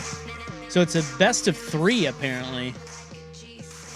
And Atlanta won last night, so now because it's singles matches, so now JT's playing Xander. Big matchup out there. Ricky Fowler wearing frickin' frames. He's wearing glasses. Yeah, you haven't seen him in a while, have you? No, I have not. I'm he's not really a Ricky Fowler guy, so. He's turning into, Suk likes to say, as you get older, a lot of men turn into middle-aged lesbians. Ah. And he's certainly going down that path, it seems. He full-on took that choice. Okay, all right. Yeah, I mean, he looks, that's his bit. No, I've been watching Rory a little bit more closely, obviously, Players' Championship and such, so. All right. I like Bryson. I do. I like Bryson. I like Koepka. Brooks Koepka. Mr. Liv. Okay. Those are my guys. Where were we? You said March Madness, I believe. I did? Said we were going to talk some March Madness. We've been talking lots of baseball. Probably because I'm here. Baseball. Well, we should talk about the Cal Raleigh deal, shouldn't we? 6 years, $105 million to the big dumper? And that is a very team-friendly deal. Yeah, buys out 3 years of free agency. He's only making $1 million in salary for 2025, plus a $10 million signing bonus, but it's smart because it keeps that off the salary cap for the cheap-ass Seattle Mariners. And they, I think, frankly, got a very, very favorable deal with salary under what a top-paid catcher would be, come free agency in 3 years. Okay. Good deal, baby. There is no salary cap in baseball. I just have to point that out. But it's not about the salary cap in baseball that doesn't exist. It's about the Mariners not willing to spend cash. No, I'm aware. Yeah, you can spend as much money as you want. Okay, well, you mentioned salary cap. I'm like, oh, my bad. I meant the salary. Sorry for saying the word cap. That was. What is the matter with you today? I don't know. Tired. I'm just kidding, Schultz. We love you. I appreciate you. We love you, baby. It's okay. We all screw up every once in a while, right? Not me. No, never. Pretty much perfect. Perfect, bitch. So, no, yeah, I got a lot of March Madness stuff. As a matter of fact, at 5:15, we're going to get into, I'll tease ahead, I'll say that, if you dislike the current state of NIL and college sports, there is a Sweet 16 team that you should be rooting for. You should be fully behind them. Okay. And I will tell you who that is and why at 5:15. Look at that. That's a radio tease, big professional radio tease. Huge. One thing I can tell you is that, I don't know how did you fill out a bracket? You bracket guy? I did. It's not doing very well. I entered a buddy's bracket contest, just $20, and not going so well. Although all of my Final Four is still in it. There you go. That's the key. I guess I could technically still make the money. Who you got cutting down the nets, Schultzy? Auburn facing Duke in the final, and I picked Auburn to win. So I don't know if that's a smart decision or not. Yeah. Have you watched much of Auburn? No, but Pearl's been around for a long time, and at that point, when you go with the Blue Bloods, you kind of got to look at the coaches, and I would go in that situation with, at least I'm picking Auburn v. Duke, the more experienced guy, over the successor to Mike Krzyzewski. So okay, I don't know, but they got Cooper Flagg, so who knows? Yeah, they do have Cooper Flagg. What about you? Brackets? No bracket, bro. No? I haven't filled out a bracket for years. You didn't even do the Alpha or Odyssey contest last year? Odyssey, no. Yeah. Kidding me? Yeah, Cooley designed. Yeah, he designed it for the men's and women's, and we all got to enter like 2 different contests. Yeah, no, Suk and I boycotted that because we didn't want to fill out a women's bracket. So, call us what you will. You sexist pigs. Yep, that's right. I knew that was coming. Yeah. Listen, I don't know anything about women's basketball. I don't know much about men's basketball, frankly, if I'm being honest. Well, let me tell you something about Auburn. They are really good. Okay. Yeah. They shoot the ball it's like on fire in NBA Jam. They have a bunch of dudes that can just get their own buckets, right? Like that's a big thing in the college tournament because most teams don't have that. So if you do have that, like Duke, Auburn has like 5 guys that can do that, then you're just at such an advantage because if you run into a good defense, you still can, when all else fails, somebody can go one-on-one or break down a defense. And most national championship teams have that. Yeah. And Auburn fits that profile. But here's what I want to tell you. I want to warn you. As this thing keeps going and if Auburn keeps winning, you are going to absolutely pull your hair out watching Auburn because they I mean, I almost did in the first round. So yeah. So they don't really run much of anything. They'll throw it into Broome, but create space for yourself, bud. Yeah, they just kind of play, and apparently there's a bunch of locker room issues with them. It's like they're all pouty when they don't, like they all want to score 30, and that can't always happen, and they're all pouty when they don't. But they're so good that they just, somebody takes over and they win. And so what you will notice when you start betting on I know this because I bet on Auburn. Okay. And I watch Auburn. I bet on a lot of college basketball this year. Yeah. Way more than I used to, and I've just gotten back into it. And Auburn is fascinating because they should kick everyone's ass by 30 like Duke does, but they don't because of that. And they'll take these shots. You'll be sitting there watching them and you'll be going, "Oh my God, why are you shooting that?" If you just realize who you are and play together, you will win this game by 40, and they end up winning by 12, Well, whereas Duke wins by 40 because Duke is like the same every night. They play hard. They're a team. They're really, really tough to beat because of that. Auburn doesn't have that, but they have more talent. You know what I'm saying? Good college basketball coaches are so valuable because they can get guys to put the team first, which that's almost non-existent now in college basketball. But Shire's done a great job of that. Yeah, and Bruce Pearl, I mean, they're the number one. They're number one seed. They're really good, but I'm telling you, a few blowouts this season. I mean, it was at times it looked like it was easy for them, yes. but it was a struggle first couple of rounds of the tournament. And down the stretch they struggled too. Yeah. So I don't know about Auburn right there. I don't know about Auburn. I think they were before Cooper Flagg was announced as coming back for the first round. I think Auburn was the betting favorite to win the title. So yeah. I just looked at and that. And that's because they're really, really talented. And if they, maybe now the bright lights of the tournament, they'll all come together and whip everybody's ass. I don't know. By the way, there is no perfect bracket. I wanted to report that. Oh, the last one got busted. The one out of there was one. Many? Yeah. There was one. You lucky bastard. Thank you. No, I was talking to the one guy. Well, it fell when Kentucky beat Illinois, so he didn't get that far. No. Although, I mean, that's really good, but it's not even close to Really? And that's how he picked? Wow, okay. Well, he picked Illinois. Yeah, I know. He picked dude, my grandpa went to the Fighting Illini school, but I still didn't pick them to get the 16. Look at you. The guy gets a perfect bracket all the way to that game, and you think he's terrible because he picked the wrong one in It was that the one opposite game. of what I went in that game. So yeah, I'm gonna what a own him moron. for that one pick. Meanwhile, his bracket has only lost one game. I had a perfect day one bracket a few years ago. Everybody stumbles into greatness. A broken clock is right twice a day. Come on. Warren Buffett finally paid out. I don't know if you saw that. He does the Berkshire Hathaway thing. The $1 million perfect bracket or whatever. Yeah, he actually paid one of his employees $1 million. After the guy's name is some rich guy's name. Well, I don't know if he's rich, but he works for Berkshire Hathaway. He won $1 million. He correctly predicted the winners for 31 out of 32 games in round one. Now, I don't know if you know this, but Warren, the old fella, loosened because he was getting a lot of crap for never paying that out. Yes, so he loosened the restrictions. He loosened the restrictions. Okay. He said you had to get at least 30 of 32. Are you serious? Yeah, and this guy got 31, which, can you imagine? What a great year to do that. If he did that last year, he doesn't get paid. No.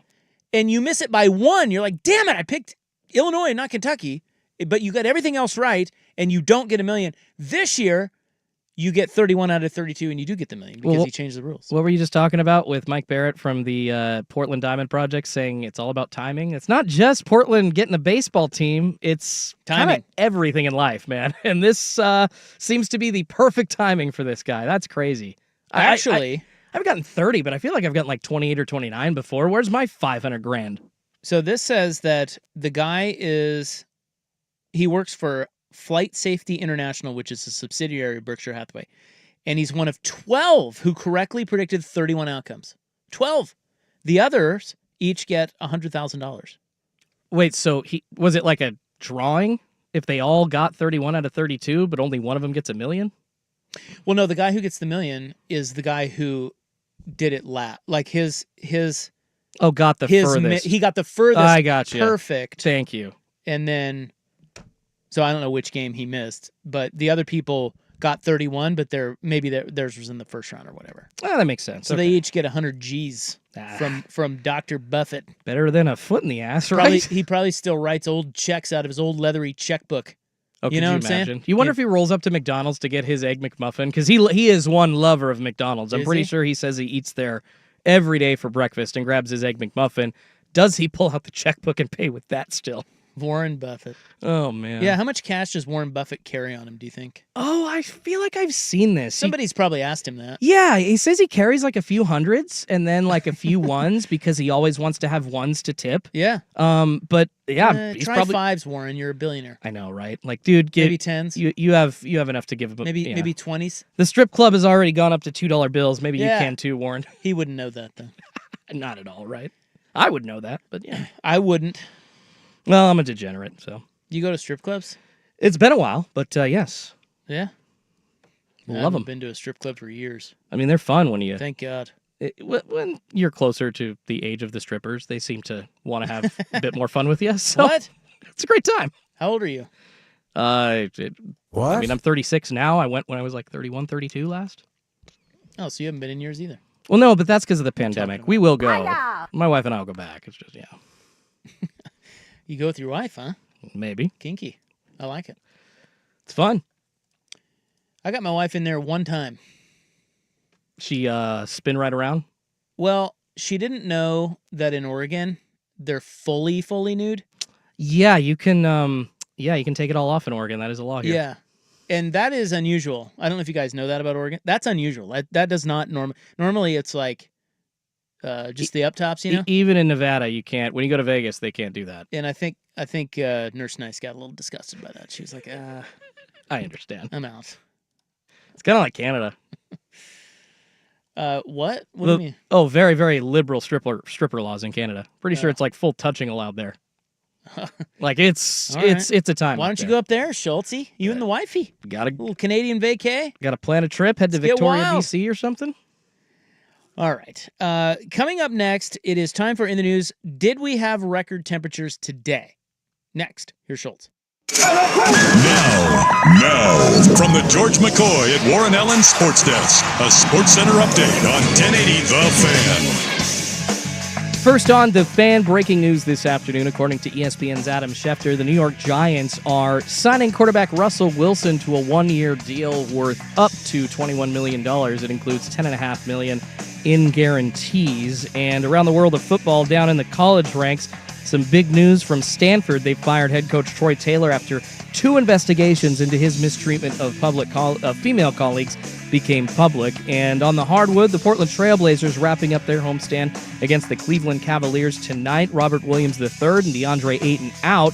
Delano Banton and Ryan Rupert are questionable. Donovan Mitchell actually also out for the Cavs, but that does make Portland a 6.5-point underdog.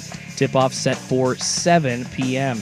More sports scores and stories in 30 minutes. I'm Schultzy from the George McCoy at Warren Allen Sports Desk. Hurt and missing work? Insurance companies acting like jerks? Don't call your mom. Call George McCoy at warrenallen.com. Jump back to earlier parts of your favorite fan shows on the Odyssey app. The only way to rewind Portland's sports leader, 1080 The Fan. Hey, what's up? I was just looking up the definition of the word advocate, and it says a person who publicly supports or recommends a particular cause or policy. And that's interesting because that's who the advocates are. Personal injury attorneys that are going to take care of you. Now, listen, here's the thing. People get hurt, you get screwed over, whether it's a small accident or something major. You need an advocate, okay? You don't just need a lawyer. That's why I love their name, the Advocates, because they're going to advocate for you. We're all scared. We're hurt. We need a bulldog, okay, for our situation. We want a bulldog for our situation. We know we deserve a bulldog for our situation, but we're scared because we don't know. Maybe it's going to cost a bunch of money. Well, at the Advocates, they don't get paid until you win. Well, I don't know. Maybe my case is too small. Nope. You can just call them. Consultations are always free, so the money thing is out, and they're going to fight for you. They're not just there to make money and settle the case for you. They want to fight the insurance companies. They want to fight the person who wronged you. That is the definition of an advocate. You need an advocate if you've been injured. You need more than a lawyer. So here's what I want you to do. Put these guys in your phone. Their names are Ken and Donnie. They are great. They are really down-to-earth, cool people who just want to help you.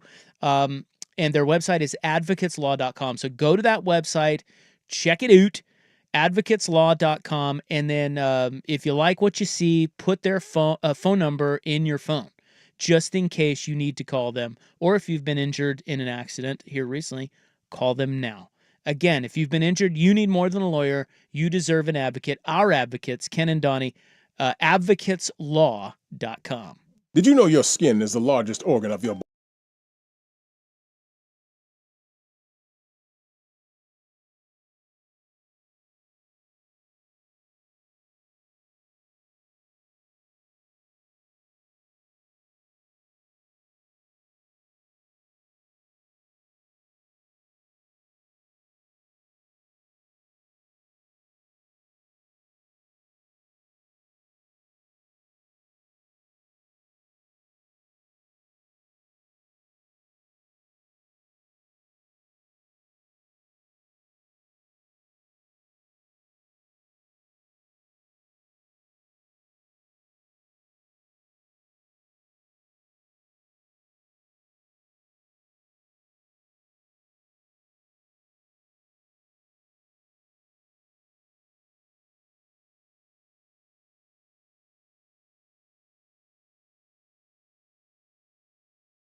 Isaac and Suk on 1080 The Fan.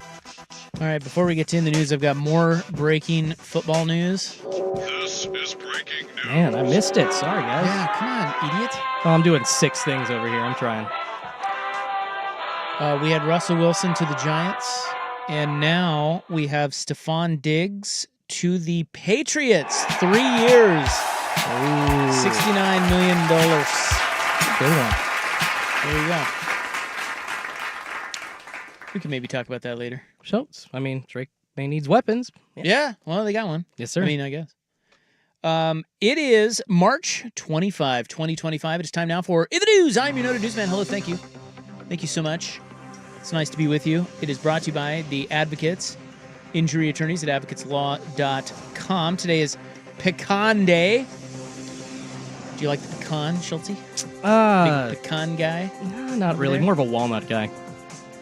Yeah, I like the pecan, but You a pecan pie guy? no, I'm not a pie guy at all. And you say it pecan because it's pecan or pecan. So Yeah, I say pecan, but yeah, I think I say pecan. I don't know too. which is right. I don't know either. Is also Old New Year's Day today. Oh, so this was our previous New Year? Yeah, did you know this? I didn't know this until I saw this today. This is why I do this exercise. Maybe we learned something around here. March 25th used to be the New Year before they created the Gregorian calendar in 1582. Did you know that? I March did not 25th. know that. Yeah. What would be the coolest New Year's Day if you could just change the calendar? I'd probably put it in the summer sometime, just so like it's a lot more fun to go out instead of it being freezing cold. Like we can all party in the sun, kind of. Maybe July 4, There you go. Independence Day. Why not? Just switch it. Like we got summer solstice and winter solstice, so it's right after winter solstice now. Just put it right after summer. So July 1st, July 4th. Why not? All right. What about April 15th, Tax Day? Should I if I could pick a day to move that to? Well, that's our New Year. So then you do your taxes. So you have your tax year, April 15 to April 15, and then you start your taxes. Well, then so you probably got to move your tax year to September. Why? Because if you're doing the start of the year in July, I don't know. No, we're doing the start of the year on April 15th. Oh, Pay you're attention. saying to start it on. Yes, the new New Year's Day is April 15th. That's weird. I don't You're like weird. that. You know what? You're weird. I am. Damn right. I own it. What about opening day? Our new Year's Day. No matter when opening day is, that's the new calendar year. I kind of love that. Every single year to start the new year, you go to a baseball game. Kidding me? That's right. Did we have record temps today, Schulte, you ask? Great question. That is a good question. Well, I was it's sweating hot. on the way in. Yeah, I was sweating too. I was out putting today. I was like, take these jeans off. See? So you did. You had to get the pants off and go to the shorts. No, I have jeans on. Okay. I didn't take them off, but I thought about it. I'm kind of with Sook, it's like you get to a certain age, you don't really wear shorts unless you're just lounging around the house. Or you're golfing. Or even then. you're Jordan Schultz. You're Jordan Schultz. I will probably be 60 wearing shorts. Shorts Schultze. My gross legs will be out for everybody to see. Just don't look down there, okay? That's what she said. What was I telling you? Oh, the record was set back in 1966 for today, and it's 74 degrees. Oh, wow. Yeah, that's the record. Now, if the high passes 80 degrees at PDX today, that will set a new record monthly high. Because the last time Portland hit 80 in March was in 1947. So you asked, did we hit a record? The record being 74. The answer, Schulte? Tell me.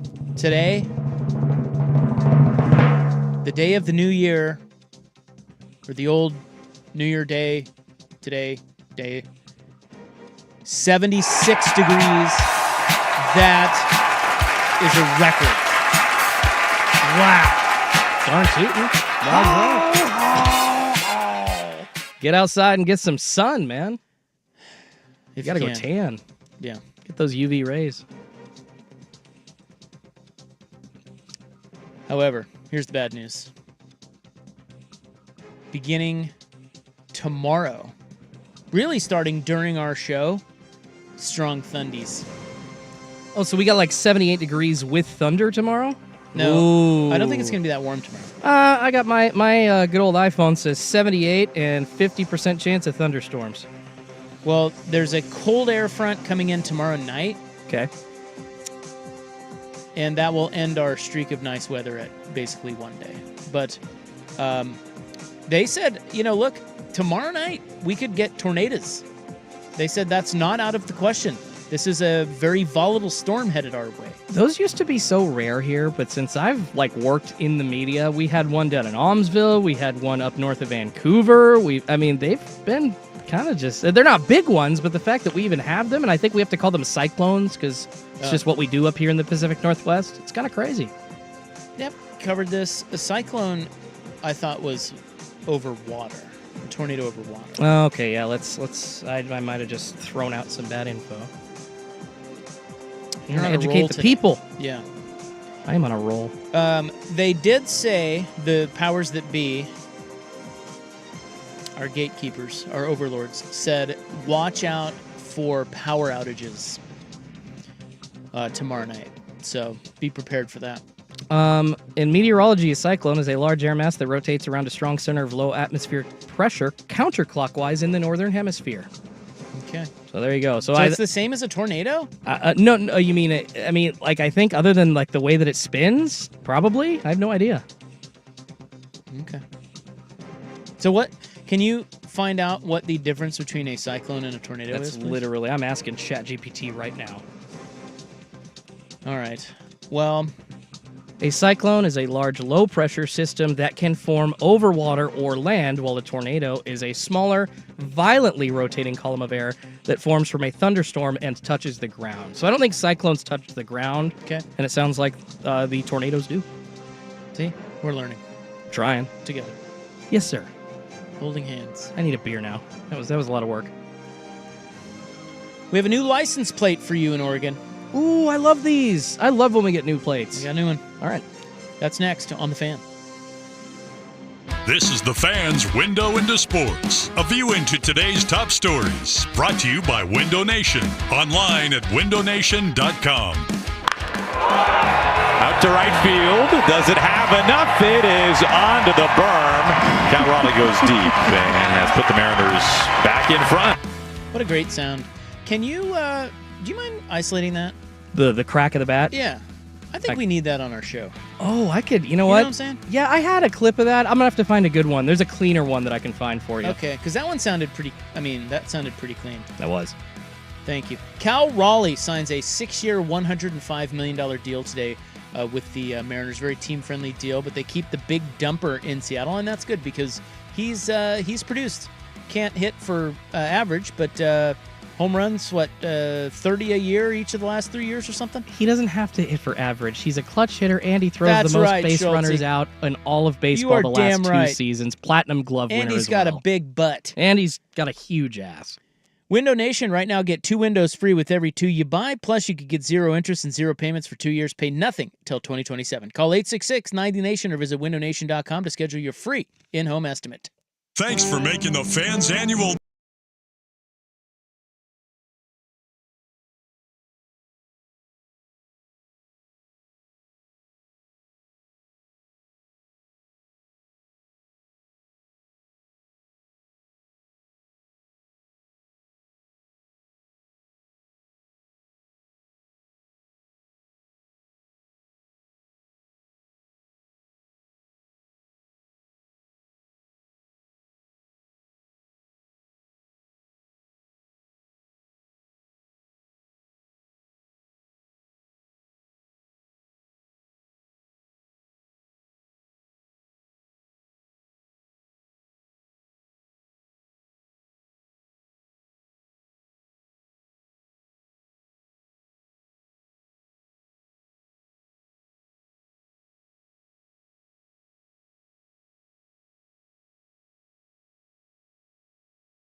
The Fan.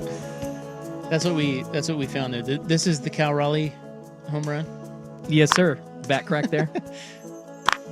It sounds I don't think it's right. It sounds I need to get a better one. Yeah. It sounds fake. Yeah, and it's not. And no, seriously, it's literally from Peoria, Arizona. I love that sound, but it just doesn't work. I don't think they have the right amplification around it. I'll go find it. Yeah, let's get it. Let's get it. We need a crack at the bat around here. Come on. It's opening day. That's right. Or I mean, in a couple days. Okay, so this is in the news, March 25, 2025. One more story for you here from your noted newsman. Thank you very much. Thank you, ladies. You have a responsibility to your audience to be more responsible. Darn right. Remember that? I do. Seth Everett. Yeah, that. Oh my God. Going back, man. Whatever happened to that guy? Probably the same thing as fake Bono. Your show's better than this. He's in real estate. Yes, sir. I believe so. Well, Schultze, you said you love license plates. I do. Oregon's got quite the combination of license plates. I think we do a good job with our license plates here. I agree. And even the older ones, like I love the old Oregon Trail one. I wish they still handed that one out. They touch on all the key things. Yeah. Now there is going to be a Beavers license plate for you Beaver Nation out there. There wasn't? That's what I said when I saw this. I'm like, wait, they didn't already have that? They even had a Blazers one. I thought they did have a Beaver one. But anyway, this one, starting April 7, the OSU Beaver license plates will be available to the public, and it will support the university in Corvallis. It's an additional $40, and with each renewal or replacement on top of regular registration renewal fees, the surcharge or a prepaid voucher is required for purchase. After covering administrative costs, the Oregon Department of Transportation will deposit the net proceeds from the surcharge into OSU's account, directly benefiting Oregon State Athletics. Okay, so look at you. Supporting the Beavers. I know, right? They have had a Beavers one before, but it was just the Oregon tree with the Beaver logo first. Now the entire plate, like the Ducks, will be a Beavers plate. Yes, and the background is just all black. It's kind of cool. It looks awesome. I can't really tell if there's a design. Oh, it's a wood. Yeah, it's like a piece of wood, but it's black. You can't really. And then the Oregon is in orange. Below the license plate number is it says the Beaver State, and then it's got the Beaver logo there on the left. All right, pretty cool. I'll take it, baby. I mean, we should have had that years ago. I'm surprised. Yeah, but no kidding. I mean, I love Beaver fans, but they're just the second best school around here, unfortunately. Oh, listen to you. I'm not. Would the state of Oregon have taken so long to put the Beavers plate into circulation if that weren't the case? Look, okay, it's implied, Schultz. You don't have to say it. The truth hurts, all right? Not trying to ruin everyone's afternoons here. Sorry. The Beaver plate joins the DMV's lineup of other specialty registration plates, including Crater Lake, which I think is a cool one, Cultural Trust, Gray Whale, Oregon Ducks, and, as I was told by a golfing buddy of mine, Junior Golf. Did you know that there's a Junior Golf license plate? I did not. I know there's Smoky. There's a Pollinator one. There's a Salmon one still. I did not know that there was a Junior Golf one. That's pretty cool. Yeah. There's even a Watch for Wildlife. That's the one with the big buck on it. It's pretty cool. Yeah, I'm looking at it here. Okay, so if you go to oga.org, purchase today Golf Oregon license plate, and it just says, and it's got Golf Oregon under the license plate number, and then on the left it's like a logo with a, that's green actually, and a pin. That's actually a pretty sick license plate. The background is a golf ball. That's cool. $40, and you can buy it right there on the oga.org website. Yeah, but you can't get it on... And you have to have a voucher, so... Yeah, because the DMV does not list it on they there. don't. No. Well, you can only they can only do so many of them or sell so many of them, so you have to have the voucher, and the vouchers is a limited number. And this says there's like 350 left or something, but you can still buy one. Look at our golf license plates acting like the masters over here, selling cool? tickets and vouchers. My God. Well, I mean, that's true of the beaver plate, too. It's true of your duck plate, too, Schulte. You need a voucher for those? You know, high and mighty. I just told you that's how they do these. But I for the new ones, maybe. But like for a duck one, I can go on to DMV. That's why I'm confused. I know this is what you're telling me, but I can literally go to the DMV website and I can get an Oregon one right now by paying $40 more and choosing that one. Yes, but I think that takes a voucher off of the... I think it requires a voucher. Just okay. I trust you. I'm just going off of what the damn DMV says. All right. Never trust the DMV. That's fair. It's a good point. They don't know. In the news. You newsman? He knows. It's in the news, March 25, 2025. The Hot 5 is next on The Fan. It's time for Legends of Hoop, an inside look at the college basketball championships. Brought to you by Legends Casino Hotel, within winning distance.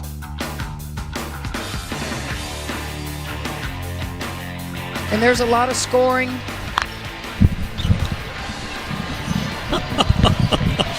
That's what grandkids can do right there and get away with it on national TV. That's why you love grandkids, right? Yeah, okay, so that's Kim Mulkey, LSU. Her little grandkid pulled the headset off of her as she was talking to the TV guys. He looked happy about it, too. It's like Who? 10-year-old little, like the grandkid, yeah. He was 10? Yeah, he doesn't look old. Yeah, he was 10. He was old. He was old enough to know better, is what I'm trying to say. Okay. Escape to Legends Casino Hotel. Within winning distance, short drive to Toppenish, Washington. The ultimate destination for fun and relaxation is Legends Casino. Go to legendscasino.com. I'm George McCoy with the Warren Allen.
First on the Fan, some breaking news this afternoon in the NFL as the New York Giants have joined the quarterback carousel, signing former Seahawk and Pittsburgh Steeler Russell Wilson to a one-year deal worth $21 million, $10.5 million of that guaranteed. And in the last hour, according to ESPN's Adam Schefter, wide receiver Stephon Diggs is going to the New England Patriots on a 3-year, $69 million deal. That includes $26 million in guarantees. On the hardwood, the Portland Trail Blazers wrapping up their homestand against the Cleveland Cavaliers tonight. Robert Williams III, DeAndre Ayton both out. Jeremy Grant doubtful. Delano Banton and Ryan Rupert questionable. No Donovan Mitchell either for the Cavaliers. That makes Portland only a 6.5-point underdog. Tip-off set for 7 p.m. More sports scores and stories in 30 minutes. I'm Schulte from the George McCoy at Warren Allen Sports Desk. Hurt and missing work? Insurance companies acting like jerks? Don't call your mom. Call George McCoy at warrenallen.com. The Fan Merch Locker has a new black 1080 The Fan hoodie, as well as classic long and short sleeve tees. Get yours now at 1080thefan.com. Good afternoon. At the tone, Pacific Daylight Time will be... It's 5 o'clock. 5 o'clock. One step closer to my own personal hell. This is Primetime on Sports Radio 1080 The Fan. We expect the best. We're not afraid to break someone. Do you hear me? Primetime is your source for the best in local, regional, and national sports. Go ahead and clap. Mediocrity deserves applause. Isaac Robb. I'm miserable. I had to get up at 10 o'clock this morning. Jason Sakanik. I'm a dude playing a dude disguised as another dude. Primetime on 1080 The Fan. All right. Welcome back. Hope you're having a nice little Tuesday. It is one half of your Sports Bros, Rob. Sorted. Big Sook is out today. He is helping to entertain the BTJ's regal yet stoic Japanese businessman father. Apparently they're out on the Oregon coast showing him the ocean and maybe even eating a nice piece of fish. So Schulte is in for Buckley, who is out. He's in Hawaii. Happy Tuesday. Deep on the bench. Deep. It's just a mess around here. That happens. That's why I have a job, right? But yeah, we're partying nonetheless, man, and it's a beautiful day out there. As we mentioned, 76 degrees, bro. That's a new record. I love Rick Riz. Thank God he's okay. Hey, you fixed the back crack? Yeah. See, we got a new back crack. I think it's much better. There we go. That's strong. Now that's a bat crack. That's what I'm talking about, love baby. That. Just opening day vibes right there. What a great sound. One of the greatest sounds in all of sports. I think that and cracking open a beer rival each other very closely. Well, it's not really sports, but are you kidding me? I think it is. I mean, it goes hand in hand. But sports sounds, real quick, just an offshoot topic, 2 minutes. Sports sounds.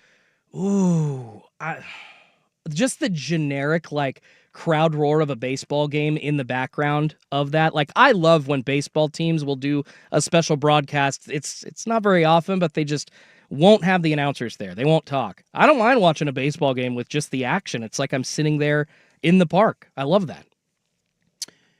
What about the squeak of the the basketball? Well, the squeak of the what am I trying to say? The court? The shoes on the court. The shoes on the court or the basketball on the court? What about that? That or the specific, because you go to different NBA arenas or different college basketball arenas, there's different types of horns. I personally prefer the Trailblazers horn, when at the buzzer for the quarters or for the end of the game. I think, I don't know if it's the Knicks or the Celtics have, one of the most annoying ones in all of the NBAs. So that's a special one for me, specific horns to teams. Basketball dribble. Ooh. The crack of the helmet. Okay. We've always liked that. The crack of, yeah. In America. That's in all of our benchmarks or updates. What else do we have? What else do we have? Bloop, bloop, bloop. Ooh. Horsies galloping. Oh, yeah, around the Derby track. How about the doink? The football upright doink. Ooh. That's a cool sound. Or that hollow kind of thud. I know, or a double doink, a dunk dunk. Or when the basketball hits the worst part of the rim and it makes that clunking sound. The clank. But it's a really ugly clank. Nothing beats that, though. No. All right, guys. Well, coming up next, if you hate the current state of college sports, there is a Sweet 16 team that you should throw your weight behind. We'll tell you who that is. We will, in the club tonight, we will talk about dogs, and the cure for aging is here, apparently. And this is serious. As serious as we can be. So that's what we have in the notes here. And some other stuff. We're kind of meandering. It's just a fun... we're kind of getting into that summertime mode where it's like, Topics are few and far between, but they're not. But we're still waiting on like 3 NFL teams to sign Aaron Rodgers. Yeah. Let's just shoot the breeze, huh? Have some fun, man. I don't know. I know you've been watching college basketball and betting on it all season, but outside of like 7 Ducks games, I don't have much knowledge on that. So, right now, Schulte, the Hot 5 at 5. Hot topics, hot opinions. Oh, Charlie, I'm hot today. And hot air. It's time for the Hot 5 at 5. That's hot. The Hot 5 at 5 on Primetime with Isaac and Sue. No, I mean it. That's very hot. The Hot 5 at 5 with Isaac and Sue. Brought to you on The Fan by Victorico's Mexican Food. Discover Victorico's new savory menu items. Order in-store, online, or get it delivered straight to your door at victoricos.com. Number 5. Couple of golf ones. Just the flushed golf shot on TV with the mic down by the ball. That's pretty cool. That is. And the bounce of the tennis ball is on the hard court, at least, is awesome. How about the tennis grunts? The grunts, yeah. Those can be good, can be awful. Deal says fake bird noises at Augusta interrupted by some dude yelling, "Get in the hole" from 400 yards out. Yes. Thanks, Deal. Hey, the Mariners signed catcher Cal Raleigh today, 6-year extension. He'll get $105 million. 91 home runs in the last 3 seasons for the big dumper, as they call him. He's signed through 2030. In other pudgy Mariner news, non-roster spring invitee Rowdy Tellez makes the opening day roster. He has hit 61 bombs in the last 3 seasons. So 2 fat guys in the middle of the Mariners order there, Schulte. It's probably... You're a big Mariner fan. What do you think? Diehard Mariner fan. It's probably the best week to be a Seattle Mariners fan in a long time, and that's kind of sad. But they've literally done the right thing since Sunday when first they announced a direct-to-consumer Root TV streaming deal, so now people don't have to deal with Comcast or anything like that.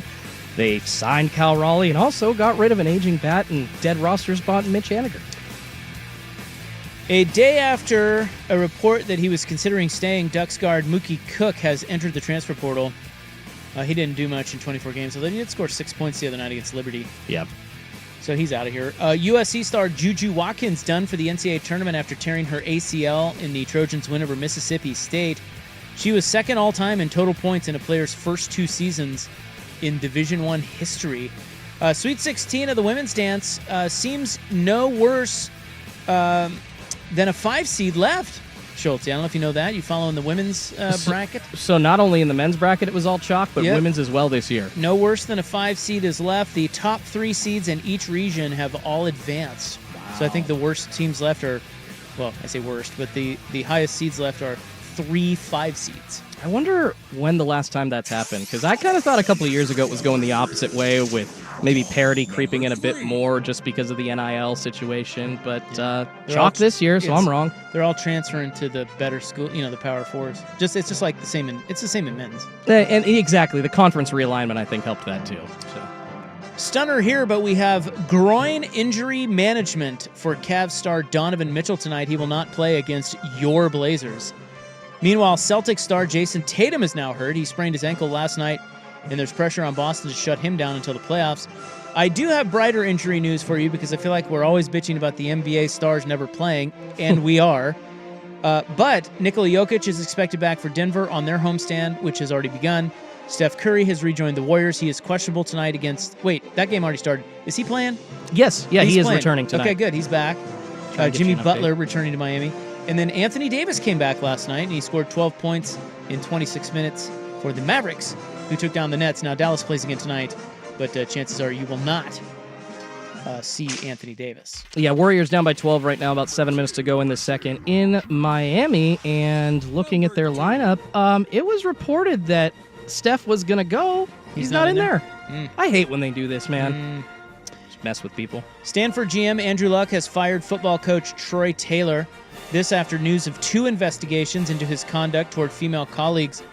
He's accused of bullying and belittling female staffers. Now, these are old. He had been reprimanded internally for both, but now Luck is saying that the program just needs a reset. Taylor 3-9 in both of his seasons at Stanford. That's part of it too, I'm guessing. He went 30-8 at Sacramento State, but he has not had success at Stanford, and so now he's fired.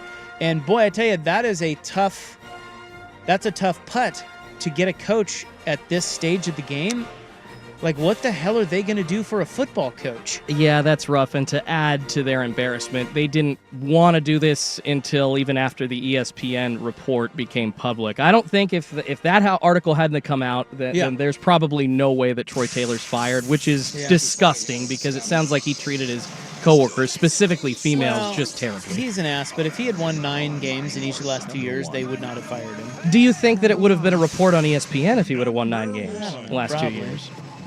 I don't know who broke the story, but what if Andrew Luck starts to coach Stanford now? What if Luck pulls he's just like, I'll do it. Yeah, let me get in on there. And then they're awesome. That'd be crazy. I wouldn't be surprised if they promote an assistant at this point and maybe just run with that until they can get to the next cycle, because this is bad. Tough times at Stanford. Yeah. And number 1 today, 2 free agent NFL signings. The Giants have landed former Steelers quarterback Russell Wilson. It's a 1-year deal. He'll get $10.5 million US guaranteed.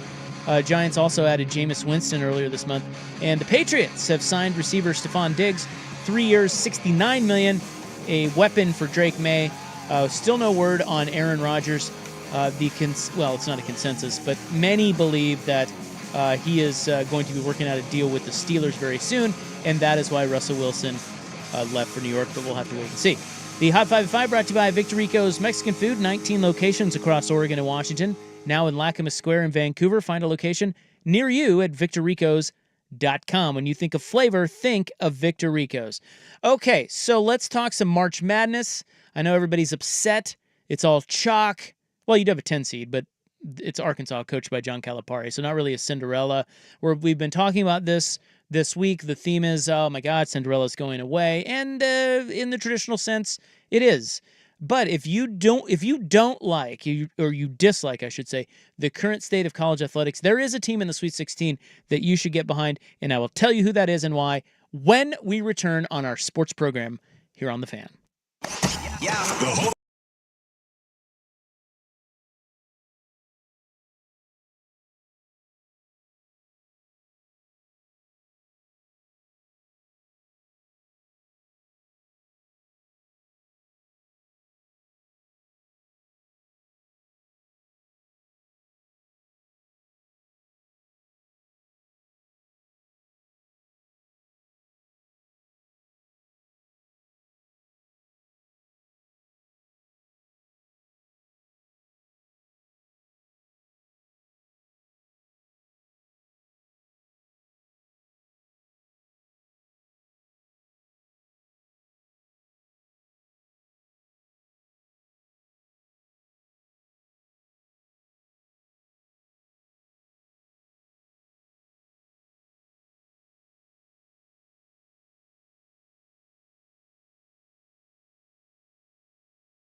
Oh, God! Prime Time with Isaac and Suk on 1080 The Fan. People texting in great sports sounds because we were talking about the bat crack. Someone mentioned bowling pins. Oh, it's good. Love that. A flushed iron shot. We mentioned that. A lot of people. Did we say swish of the net? We did not. We missed that one. Because that's a big one for a lot of people. Probably because I sucked at basketball and it just didn't happen for me enough. But yes, it is a fun sound. What about the putt going in the cup? That's the best sound, says one texter. I like the hard swing better, just connecting with that driver. Here's a guy who says, not sports, but good. I like boots walking on gravel. I love that sound. Okay. Never thought about that one, actually. Well, our new big sports crisis question is, with mid-majors getting gutted by the transfer portal and NIL, and traditional Cinderella going away, what do we do with our rooting interest in the NCAA tournament? This is the big crisis now, okay? Because it's different. Cinderella is just not what she used to be. So other than the great American pastime of just bitching about it, which most people just want to do that, I would ask the question, how do we adapt to the new landscape? Well, I think there's a lot of ways. First, some facts. I was reading about Florida Atlantic, who made a Cinderella run just 2 tournaments ago. Yes. In 2023. They were quite the surprising team, and a lot of talent on that team for such a small school. Yeah, and that's what I was getting at. Their coach is now the coach at Michigan, who is in the Sweet 16. The star player on that FAU team is Vlad Golden, who is at Michigan with the coach, and 2 other players from that FAU team. One is at Florida, Elijah Martin, who is in the Sweet 16 and a number 1 seed, and another is at Arkansas, John L. Davis. Those guys were all on that Florida Atlantic team in 2023. So you see how NIL and the transfer portal is changing college basketball. That is one example.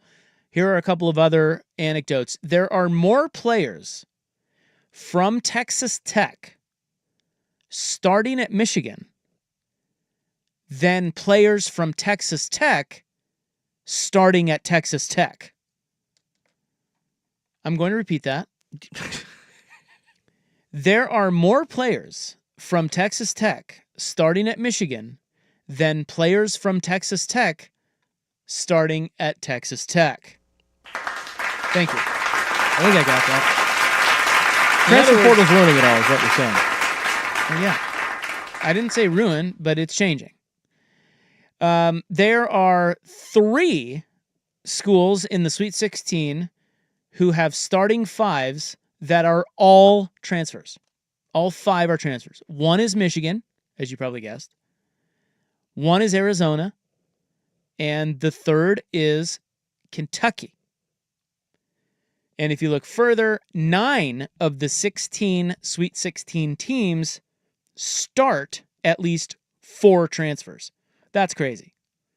So these teams are they're just being built differently. This is the new era. So what do? Do we define a new Cinderella? I mean, if you look at this Sweet 16, I could give you one that stands out as a Cinderella, and it's not even the team that's a 10 seed. Because to me, the 10 seed is Arkansas. That should be the Cinderella because they're the highest seed. They're coached by John Calipari. That's not a Cinderella. To me, it's BYU. So can we just define what a Cinderella is now and say teams like BYU, 1, they've never won a title. 2, they have an unknown coach. 3, they have an unknown star. And they were unranked in the preseason, and here they are. So the idea being, look, there are always underdogs that aren't supposed to win.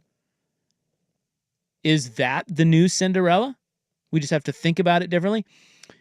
Could one argue that the teams with the most turnover that still get to this point have done the best job? So you could root for Michigan. You know, quite frankly, Michigan is an interesting story and like the shining example of today's college basketball. Coach is in his first year, completely new starting 5. None of them were at Michigan last year. Same with Kentucky. Those two coaches have done a great job, and I can tell you they've done a great job because, one, they're in the Sweet 16, but two, they had great seasons, while Bill Self is struggling to make the transfers all work, even when he has three guys that have been there for forever, and he couldn't make it work. They were a mess this year. So maybe the new normal is the team and coach that is able to make it all work within a season. That's how we define who we root for. I don't know. Yes, it's more brand names, which we secretly like. Let's make no mistake that we never really. I mean, the Cinderella's great on the first weekend, but we want the bigger names as we proceed in the tournament. They get better ratings. That's been proven. But there are more brand names that are, but there are still reasons to count them out. I guess let's put it that way. So is that enough for us to create a different rooting interest? So here's the team of the Sweet 16 teams that if you hate this current state of college sports, you should be rooting for. It's Purdue. And I know that Purdue was in the final last year, and they're very good this year. They're not thought of as some plucky underdog. I get that. But realize that of the Sweet 16, they are the only one that has a starting five that all five players began their journey at that school. Purdue is the only one. Nobody else. So if you dislike the way college sports is going, look no further than Purdue. They've all been there. And by the way, here's another little fun fact about Purdue. 4 of the 5 of their starters are from Indiana. So you should root for that, right? Shouldn't people who hate this new era of college sports get behind that? It's really the SEC teams that are leaning the hardest into the portal and NIL and free agency. And it's worked. I mean, they're now the best country or the best league in the country. Just, 5, 6, 7 years ago, they were a joke. And a lot of their coaches left because they hated playing second fiddle to football. Well, that's changed because they've leaned into NIL, and they have rabid fan bases who can help step up and help them pay for some of these NIL deals. So that's how the SEC's gotten so good so fast. They're really leaning into it. So to me, I just think we have to recalibrate who we get behind and why. Traditional Cinderella is gone. But we didn't love those traditional teams anyway, quite frankly. The ratings are better when it's the brand names. And side note, TV ratings for the first 2 rounds this year, highest since 1993. Average viewership for the second round was 9.4 million. People are watching, even though it's different. So, to you, I'd say get behind BYU. Get behind Purdue. Get behind, here's another one, Michigan State. And I know Michigan State is a traditional elite. They haven't always been, but Tom Izzo has made them that. And, well, I guess they were before that, weren't they? Was it Judd Heathcote? Anyway, Izzo, here's the interesting fact about Izzo. He's still trying to build it the old way. They have 4 of their 5 starters who have been at Michigan State. They have 1 transfer in the starting 5. But the fun fact about Izzo is, of all the coaches in the country, he has won the most tournament games as a lower seed than his opponent. This goes all the way back to 1979. Tom freaking Izzo, who's an elite coach, elite program, but who would have thought he's the guy that's won the most tournament games as the lower seed. So get behind him and get behind that. Maybe you can get behind Dusty May and what he's done in a year. There are good stories. They're not as fairy tale as Cinderella, but they're good nonetheless. There are still favorites. There are still big underdogs. There are still heroes. There are still villains. There are still big personalities. And there are still buzzer beaters. It's all still there. It's just different. Is it worse? Maybe, maybe not. It's just different. We'll adapt. We always do. Some will do it kicking and screaming. But the ratings are up. And I think as the tournament moves past this Thursday and Friday, you get to the Elite Eight and the Final Four this weekend and next weekend, you're going to get some dynamite games. because there are some really good basketball teams playing this weekend and Thursday and Friday. So that's a little March Madness talk for you guys today. Thank you. Thank you so much. Nice March Madness potpourri. I'm out of here. Oh, wait, I can't leave. 90 more minutes. All right, Juju Smith-Watkins. I'm just kidding. It's Juju Watkins. But I always want to say Juju Smith-Watkins. Yeah, when you hear Juju, that's probably. Or can we call her Juju Watkins-Schuster? I don't think she'd be a fan of that, but I don't know. The first one's funnier, I guess. Well, she goes down, and it's not good. Shocking sports injuries. Next on The Fan. Here's Now, from the George McCoy at Warren Allen Sports Desk, a Sports Center update on 1080 The Fan. This update is brought to you by Crunch Fitness. Memberships as low as $9.99 per month. Find your Crunch time in Portland, Vancouver, and online at crunch.com. First on The Fan, a couple of big NFL signings this afternoon. Adam Schefter from ESPN reporting both. First, Russell Wilson signing with the New York Giants. It's a one-year, $21 million deal. 10.5 of that is guaranteed. And wide receiver Stephon Diggs, he's going to the New England Patriots for a 3-year, $69 million contract. That includes $26 million in guarantees. Back here at home, the Portland Trail Blazers wrapping up their homestand against the Cleveland Cavaliers tonight. No Robert Williams and DeAndre Ayton. Jeremy Grant listed as doubtful. Delano Banton and Ryan Rupert questionable. No Donovan Mitchell either for the Cavs. Portland only a 6.5-point underdog. Tip-off for that set for 7 p.m. On the college hardwood, Oregon sophomore forward Mookie Cook announcing he's transferring after missing all of his freshman season, all of 5 games in his freshman season. He still has 3 years of eligibility remaining. And in baseball, ESPN's Jeff Passan reporting the Seattle Mariners signing catcher Cal Raleigh to a 6-year, $105 million extension. More sports scores and stories in 30 minutes. I'm Schultze from the George McCoy at Warren Allen Sports Desk. Hurt and missing work? Insurance companies acting like jerks? Don't call your mom. Call George McCoy at warrenallen.com. The Hot Corner, now in its new time. Tuesdays at 7 after Isaac and Soup on Portland's sports leader, 1080 The Fan.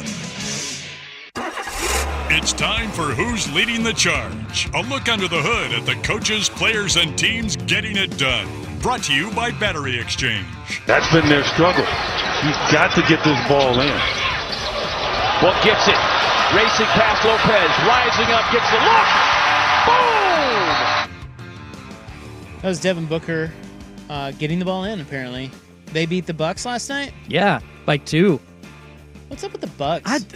I honestly think Drew Holiday leaving, and he won the title with the Bucks as their point guard. I feel like the lack of defense at that position with Damian Lillard overall is hurting them now. Battery Exchange, mention code BXT10 at checkout for 10% off your entire purchase this month online at batteryexchangewithAnX.com. Hey, it's Dusty. Victorico's breakfast time.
Primetime with Isaac and Suk on 1080 The Fan.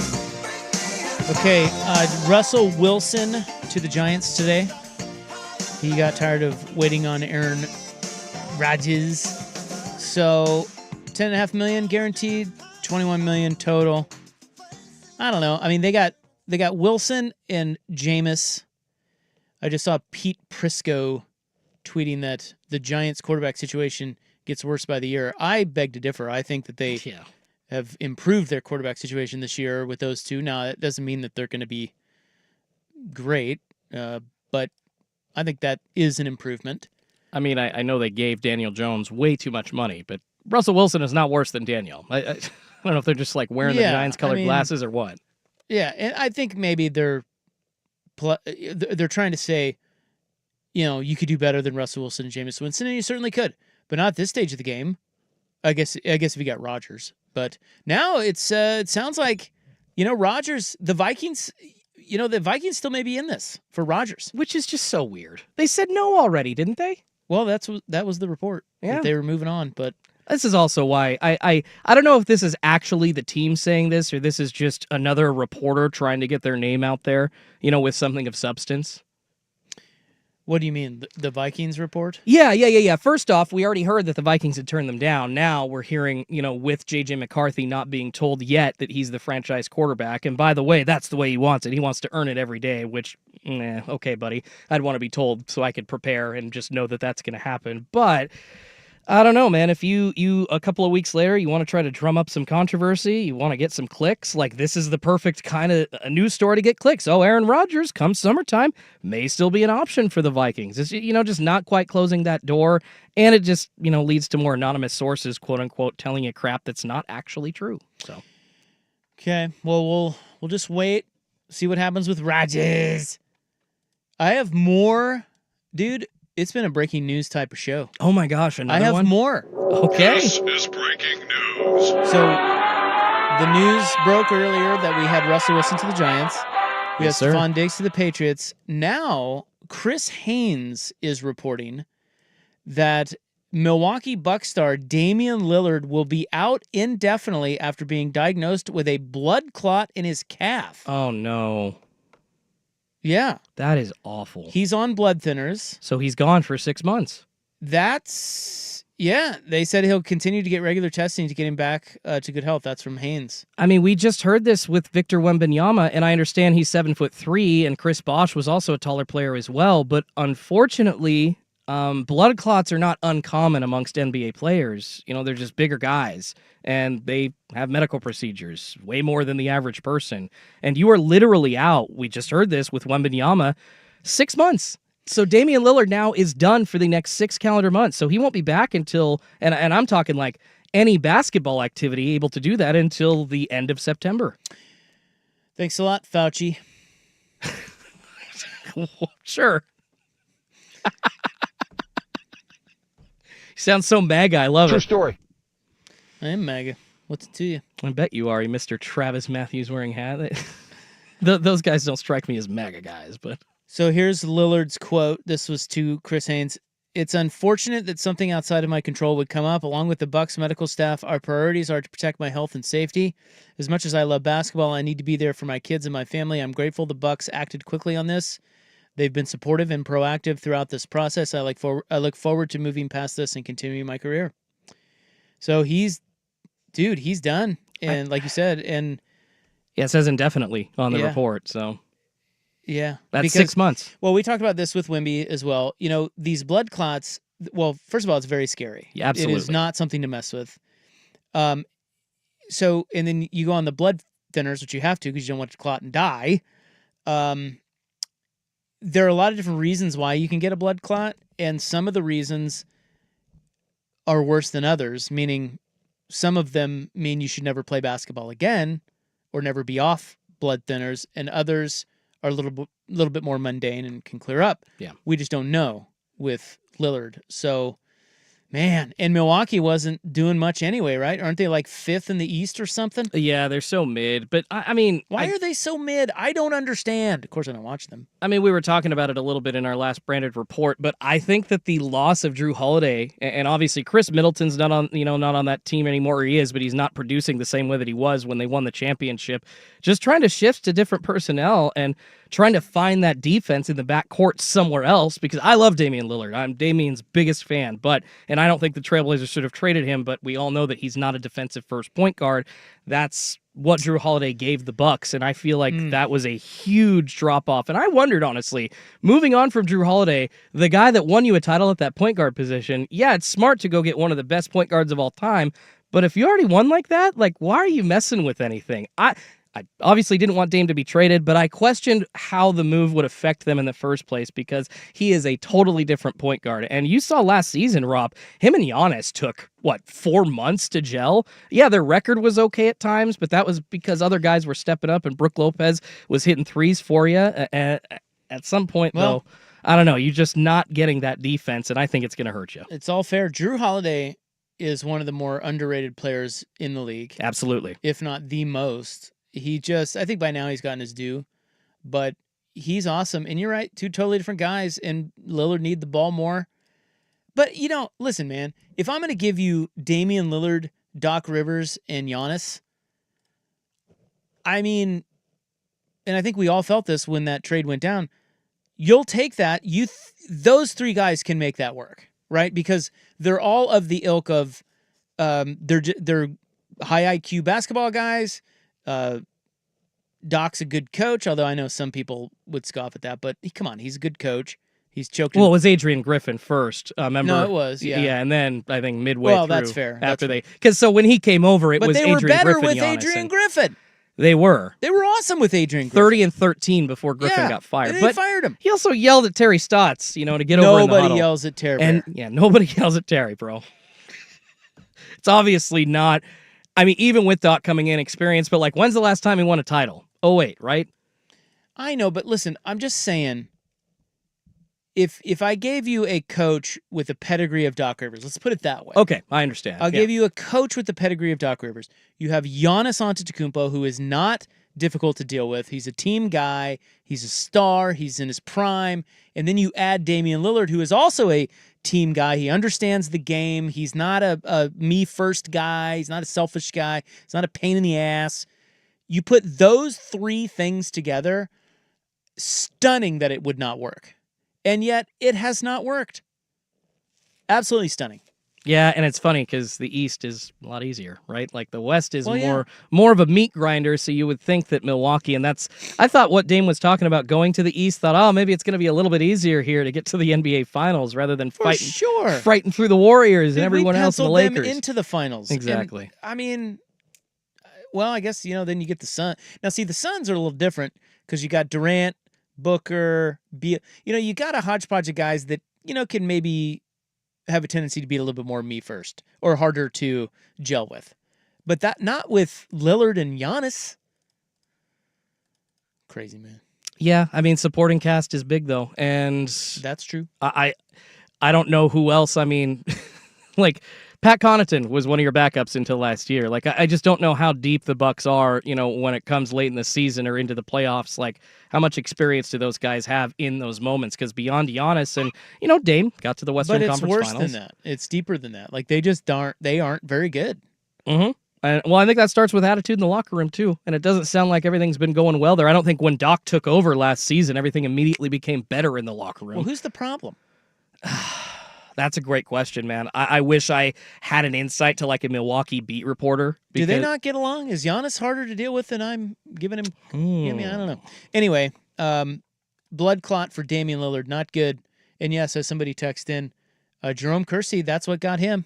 I know. Rest in peace. I thought of that, too. That was after a surgery for Jerome Kersey. It was. Did Dame have a procedure recently? I don't know. I know, like you said, there's multiple ways for this to happen, but as a lover of Damian Lillard, this crushes me. This really sucks, and I hope he recovers as quickly as possible. All right, we'll empty out the Tuesday Tickle Trunk next on The Fan. It's time for a Ducks Report, the inside story on Oregon athletics, brought to you by Mods PDX. The future of building is here. What are we doing? Oh, Mookie Cook is transferring. Get into the transfer portal. Who cares? I mean, Ducks probably need a forward that can shoot threes, but I don't know. Maybe they don't. Well, he wasn't that good, was he? Was he a little overrated, the Mookie Cook guy? I mean, he didn't have much of a chance to get on the court, so honestly, I'm not sure if we can tell. Well, if he didn't, I mean, they're seeing him in practice. If he were really good, they would have put him in the games. That's fair. And I know he got some playing time, but he hasn't done much. No. Good riddance. Mookie. He'll probably end up at KU and suck there. Hopefully not. Mods PDX, the future of building is here. Check out the fan merch locker. There's a lot of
The 1080 The Fan. All right, we're careening toward Club 1080 tonight.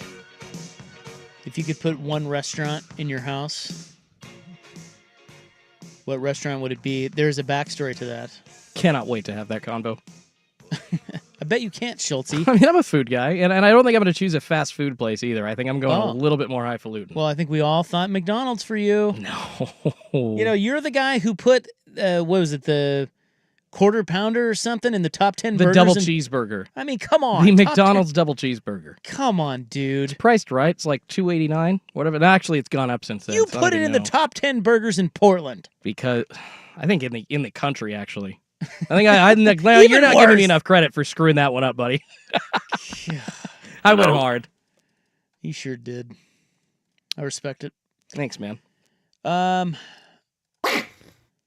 yes, Duckies. The Tickle Trunk. We lost Juju Watkins last night to injury.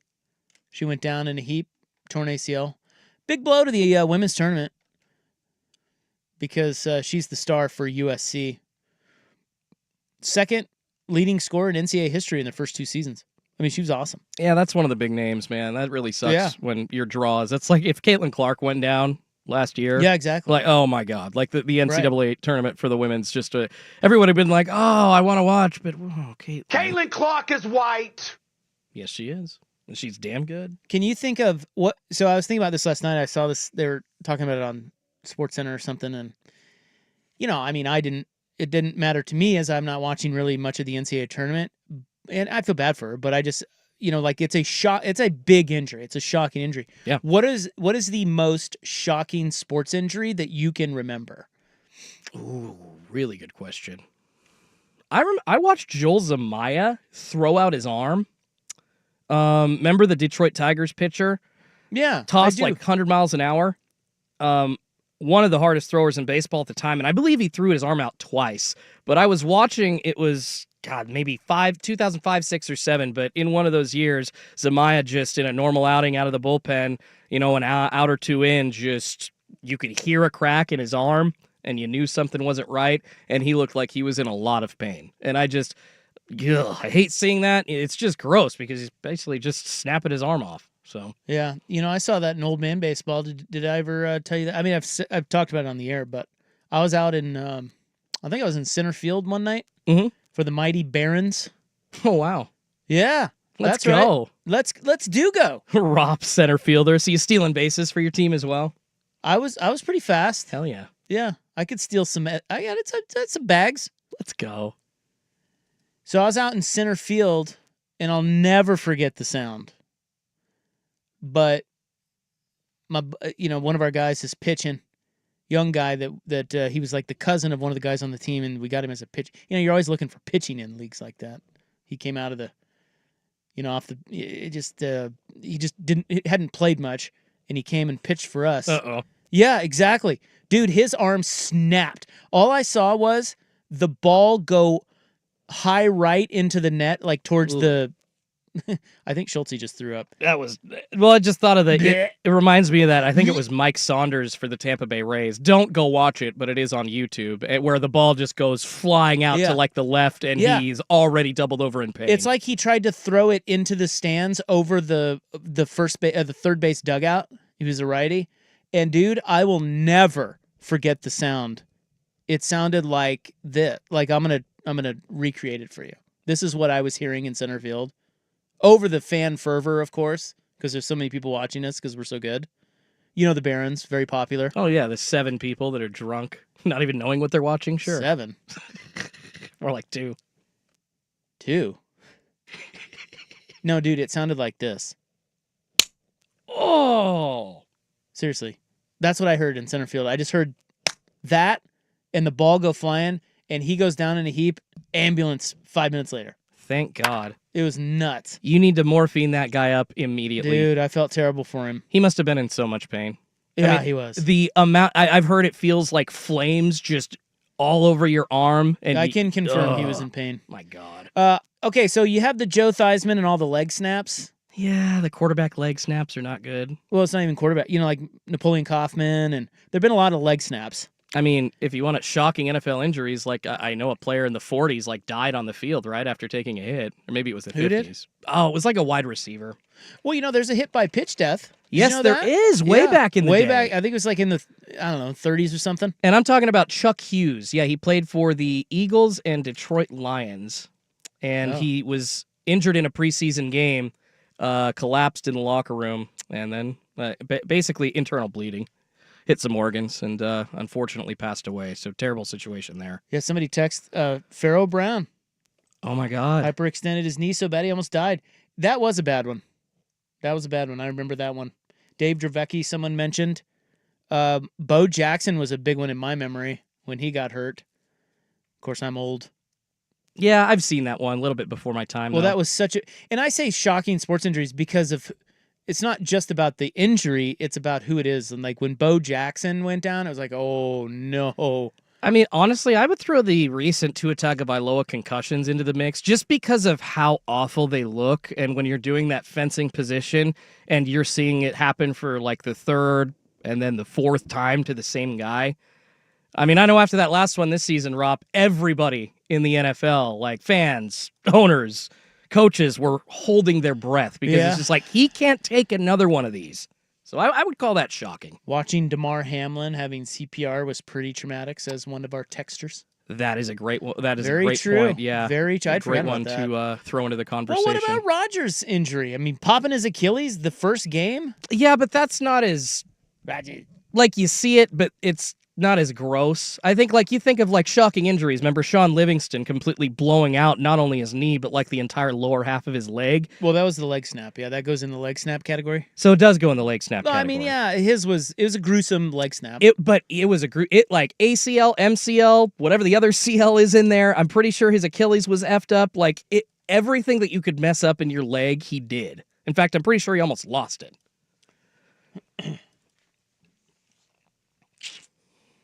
Rutgers, bro. Paralyzed. Oh, yeah, anybody paralyzed, like college football or the NFL. Here's another one. Kevin Everett. Bills tight end back in the day. I think he was at least temporarily paralyzed after getting hit on a kick return.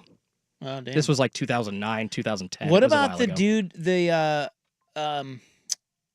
hockey bro, Clint Malarchuk, who got his throat slashed by a freaking skate? And he started bleeding out on the ice. And he was saved by the trainer pinching his freaking artery close. Well, then the one that actually did die last year or two ago, Adam Johnston. He died on the ice? Yeah. Remember? He got hit by, it was like a minor league hockey player that had played in the NHL. Really? Yes. Died on the ice. Adam Johnson, not Johnston, excuse me. Yeah, I mean, it was brutal. The clip circulated around social media for quite a while, but basically the same way that Clint Malarchuk got it done to him, but some people allegedly say that the defender, Matt Petgrave, intentionally stuck his skate up in the air and hit just right into the neck of Adam Johnson. He died. He died, and he was only 29 years old. He literally collapsed on the ice. I don't remember that at all. And I'm pretty sure that's where the video cut off. You could kind of see the referee kind of going over to help him, and he starts to kind of fall on his knees, and that's where the video cuts. But it's awful. What? And they said, I was just Googling that. I guess some guy got arrested for murder? Yeah, that's what. So Matt manslaughter? Petgrave, the defenseman that allegedly did this on purpose, we don't know. He said he hasn't, but when you watch the video, and this is a defenseman that's known for kicking his legs up a lot, it certainly doesn't look unintentional, if that makes sense. You don't want to hit a guy in the neck, but this is a guy that had his skates up in the air a lot. So that's why I'm trying to be careful, use the word allegedly here, but he has been arrested, although it's funny, Rob, they didn't name the person that was arrested. They just said somebody was arrested, but we all know probably it's allegedly this defenseman, Adam Petgrave. Wow. How about that? No good. Okay, well, let's get on to the club. Yeah, let's talk about some more fun stuff, please. My God. Yeah. I have a little sports thing, and then we'll talk about what restaurant you'd want in your house. Because this actually happened. And I'm not talking about Devontae Adams. Yeah, it was like no Devontae Taco Bell, no? No. I've got a dog question, the cure for aging. We've got a lot to get to. Stay with us. The club is next on The Fan. Ready to shoot your shot? Log into Bet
with George McCoy at Warren Allen Sports Desk. A Sports Center update on 1080 The Fan.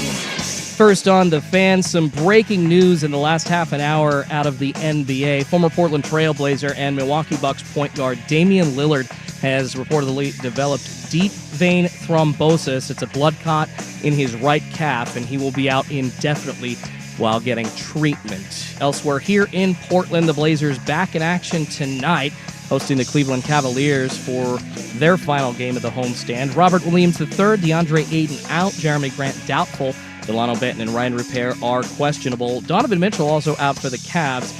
Tip-off for that one set for 7 p.m. Lots of news in the NFL this afternoon. The New York Giants signing quarterback Russell Wilson to a one-year deal worth $21 million, $10.5 of that guaranteed. The New England Patriots bringing in wideout Stephon Diggs on a 3-year, $69 million deal. He gets $26 million guaranteed. More sports scores and stories in 30 minutes. I'm Schulte from the George McCoy at Warren Allen Sports Desk. Hurt and missing work? Insurance companies acting like jerks? Don't call your mom. Call George McCoy at warrenallen.com. Do it every morning. Dirt and Spray. Weekdays 6 to 9 a.m. on Portland's Sports Leader. 1080 The Fan. The following show may contain adult themes not suitable for children. Shut the hell up. Club 1080 with Isaac and Souk. It does go well with a chicken. I didn't know hanging out with you was making me smarter. Full disclosure, Morty, it's not. Temporary superintelligence is just a side effect of the mega seeds dissolving in your rectal cavity. Oh, man. Yeah, and once those seeds wear off, you're going to lose most of your motor skills, and you're also going to lose a significant amount of brain functionality for 72 hours, Morty. Starting right about now. Club 1080 with Isaac and Souk is brought to you by Pub Beer, the official beer of Cheap Fun.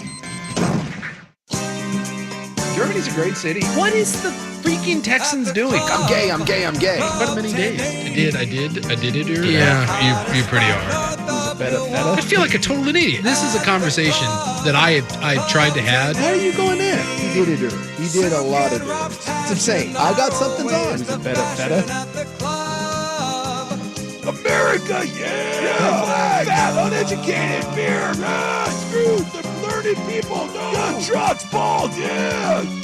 Dude, he's such an effing loser. Big Souk will be back on Thursday. We have a champion in TGL. Schulte, we've got a champion. The team from Atlanta, led by Justin Thomas and Billy Hort. Don't look at me like that. You look like you don't care. Breaking more news tonight. Care Woo-hoo. more. What do they get, like $1 million for this? I don't know. Billy Horschel, Patrick Cantlay, Justin Thomas, champs. TGL champs. Well, congrats, guys. In dramatic fashion, sank a big 40-foot putt next to a virtual screen. It was cool. Oh, dear. Hater. Just couldn't get into it. I tried. No, you didn't. I did. Had it on. Look, I'm not saying I like it, okay? I'm not saying that at all. But you're not saying you... No, there's no but. I'm just not saying I like it. Okay. But you're not saying you don't like it.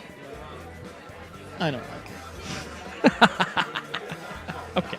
I tried. I'm with you. I tried. I mean, I did. I had it. I usually tape podcast episodes on Mondays and Wednesdays. So, and I prepare for those, in between on Tuesdays. And usually just sat down, had this on in the background, and was like, this isn't really doing it for me. No. Oh, well. We move on. Black Dome. So I got two things for you. One is real quick. I'll get to the restaurant deal in our next segment. Cool. But I saw the. Did you see the video of Steph Curry making the shot from the other side of the court's tunnel? Did you catch that? Don't think so. Google it. I will. So Steph Curry, who is known for his in his warm-ups, getting all Harlem Globetrottery out there, hitting shots from different. Oh, okay. Yep. No. Now I know what we're talking parts about. Of the court. Yeah. So he is. Picture the tunnel on the other side of the court, where the basket is that he is trying to score, okay? On the other side. So, in other words, he's behind the other basket.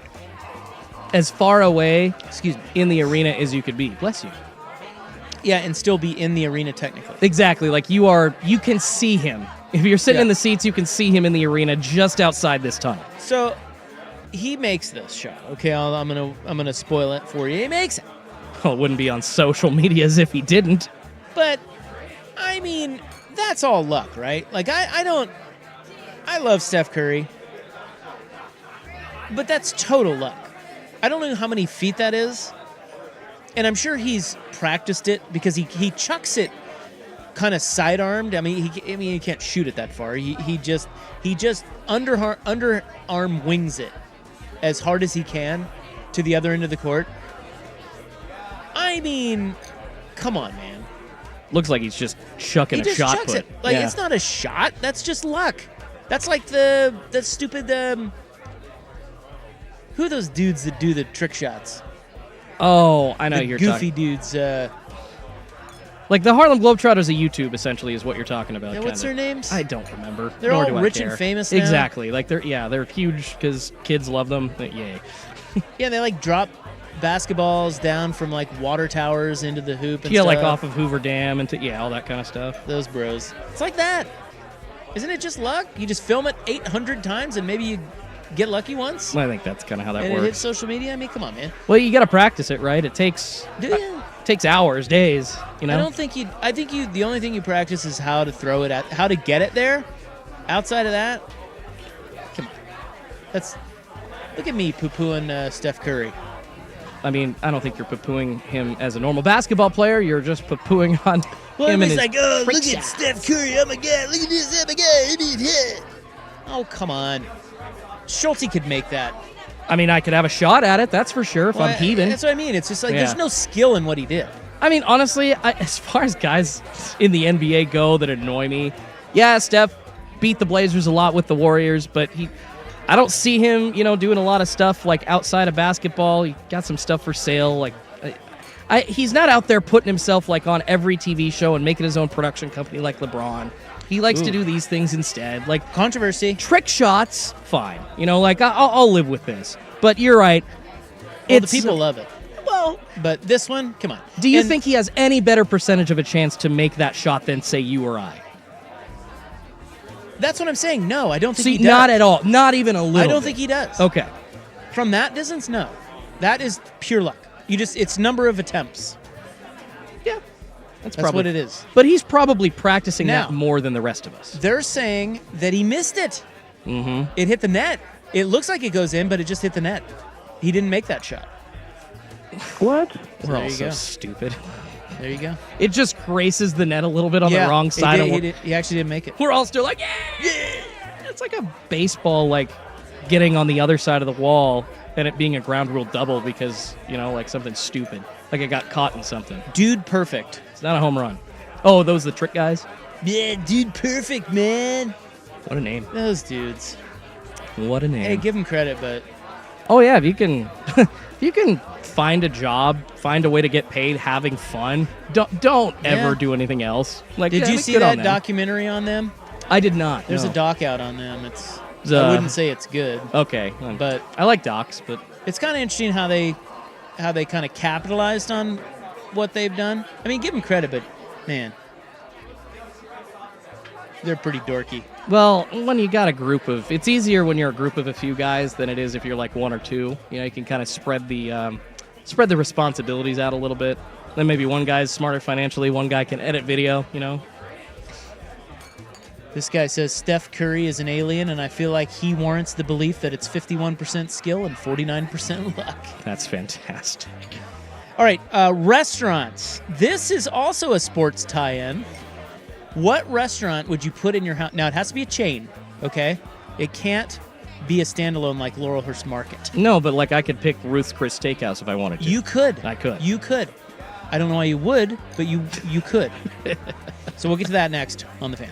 Thanks for making the Fan's annual basketball party a winner. We love your support. Yes, Thank you. Thank you. Yes.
Brought to you by Pub Beer, the official beer of Cheap Fun. Double Sun Power!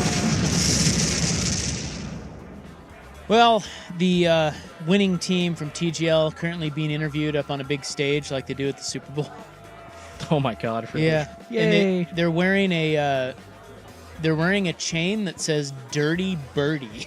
Okay, let's stop. Yeah, it's not good.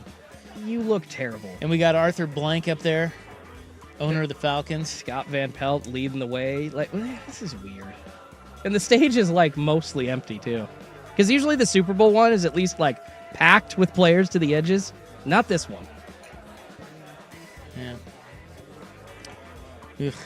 All right. So, chain restaurant in your house, which one do you choose? Now, I thought of this question because, well, you have the Devontae Adams ads with the Taco Bell. But did you see what happened with Bobby Witt? I mean, after he avoided an injury scare, I did not. Okay, so Bobby Witt is a superstar shortstop for my Kansas City Royals. I'm jealous. He's a very good player.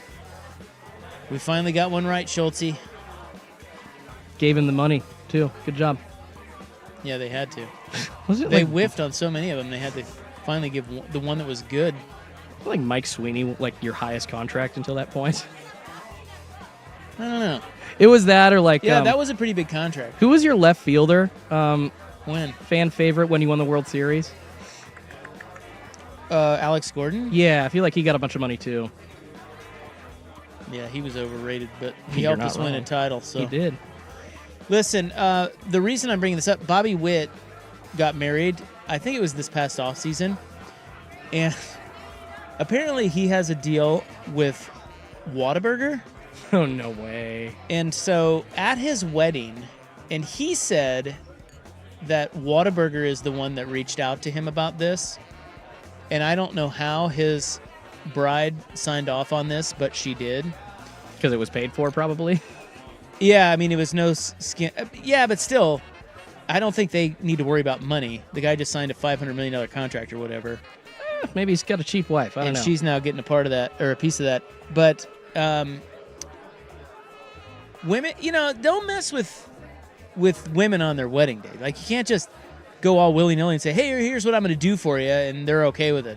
You got to run it by the boss, Yeah, I'm not sure, like, burgers on a wedding day would be something many women would agree to. And that's willingly. what I mean. Yeah, I hear you. So what happened was Whataburger came to Bobby Witt and Mrs. Witt, or the soon-to-be Mrs. Witt, and said, hey, we're going to make the Wittaburger, and we are going to put a restaurant, we're going to build a restaurant at your wedding. And they did. So they got married, and there's video of it. You can see them building the restaurant out. They had 5 different menu items. They had seating for people, all the drunks, and it was a big hit, and they called it the Wittaburger. Okay, that's really freaking cool. I'm looking at it now. Yeah, and they put a new they had the employees over there and everything. They put it in for his wedding, and that's what led me, which is pretty rad, by the way. That's what led me to this question. Any chain restaurant can't be a standalone. Not necessarily at your wedding, although we could do the wedding one too. What restaurant would you want at your wedding, and what restaurant would you want at your house? Now, I am going down the road of a good breakfast diner for the house. I like that. Yeah, because I love a good breakfast. I crave that more than anything. Now, I'm guessing that if you had this in your house, you wouldn't eat there every day. Because if you did, depending on which restaurant you chose, you'd weigh 8,000 pounds. I mean, that's fair. So tempting, though. It's right there. I know. So you probably would eat there a lot. So you got to be careful. Like with a big steakhouse, like, I mean, are you really doing that every night? You really doing that every night? I don't know. I mean, you could get like a petite sirloin one night and get the tomahawk the next night. You don't have to go with the same thing every damn time. Yeah. So what are you choosing? I mean, if you're asking me, like, what would I want access to all the time, like an In-N-Out burger would be amazing. I love me some In-N-Out. Burger shop. Good In and Out with a good milkshake. Maybe a little steak. What do they call it? Not steak. Shake Shack. Oh, see, yep. I think you A actually little just Shake nailed Shack it. I in the think house? Shake Shack. I think my wife and I would both kill to have a Shake Shack in our house. What would you put at your wedding? A pizza place probably. Pizza or like I could see a taco truck of some sort. I feel like pizza's a tiny bit classier though. Like you can get away with doing pizza at a wedding. Is it? There was a beautiful vineyard. I think it's just north of McMinnville that my buddy got married. Actually, one of my best men got married at. And their really, really nice dinner was, artisan pizza, cooked on the wood stove or the brick stove, excuse me, and white and red wine. So it was very classy. Right. Not like Domino's. I'm not saying go try your new stuffed crust pizza at Domino's. Is Domino's still better than it was? Probably I haven't not. had Domino's in years. But they just added stuffed crust pizza, so people ran to Do you them, like I'm stuffed sure. crust? Yes, that's one of my favorite foods. If you ask me, Jordan, what's in your last meal? A slice of stuffed crust pizza would probably be in there. You're a simple man. Yeah, give me. I need a lobster roll too, but I appreciate Why? it. Give me some surf and turf along with my stuffed crust pizza. Text on this. I'm taking a McMinimans for the constant access to overpriced burgers, nostalgia, and above-average beer. I like that text. That's a funny. McMinimans in your house? How about? Oh, and then he said maybe they can spruce my place up a bit too. Hey, with their decor. I mean, I like their Cajun tots. Love McMinimans Cajun tots. Yeah, McMinimans is all right. That would not. I tell you what. Of all the chains to have at your house, that's not a bad one. It's not someplace I want to eat all the time, but McMinimans hits a spot on certain occasions, at certain times. You know what I'm saying? Absolutely. No, I think it's not usually well lit, which I like. I kind of like the dark basement feel.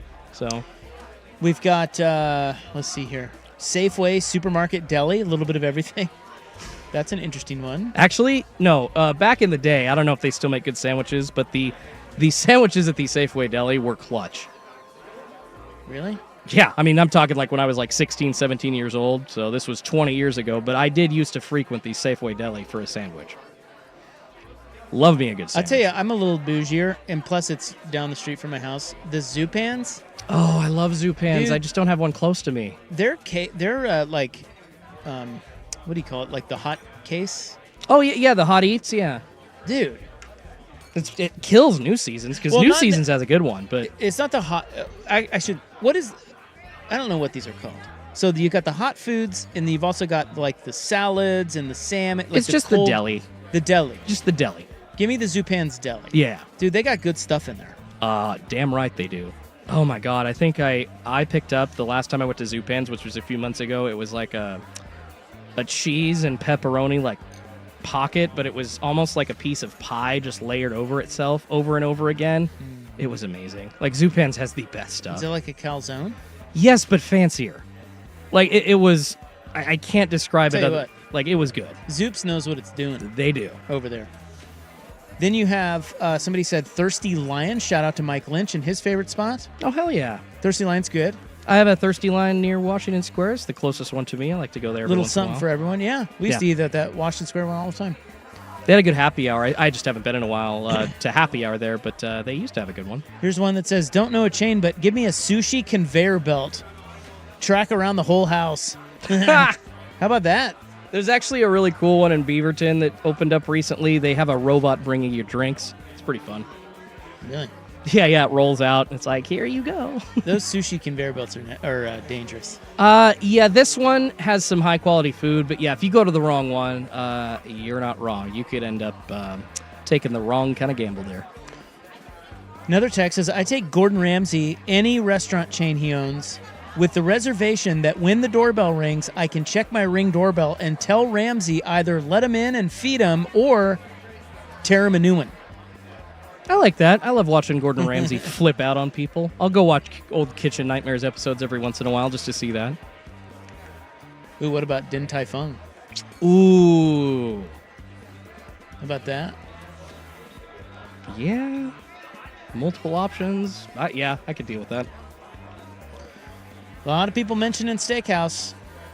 Yeah, that's why I was thinking of Ruth's Chris.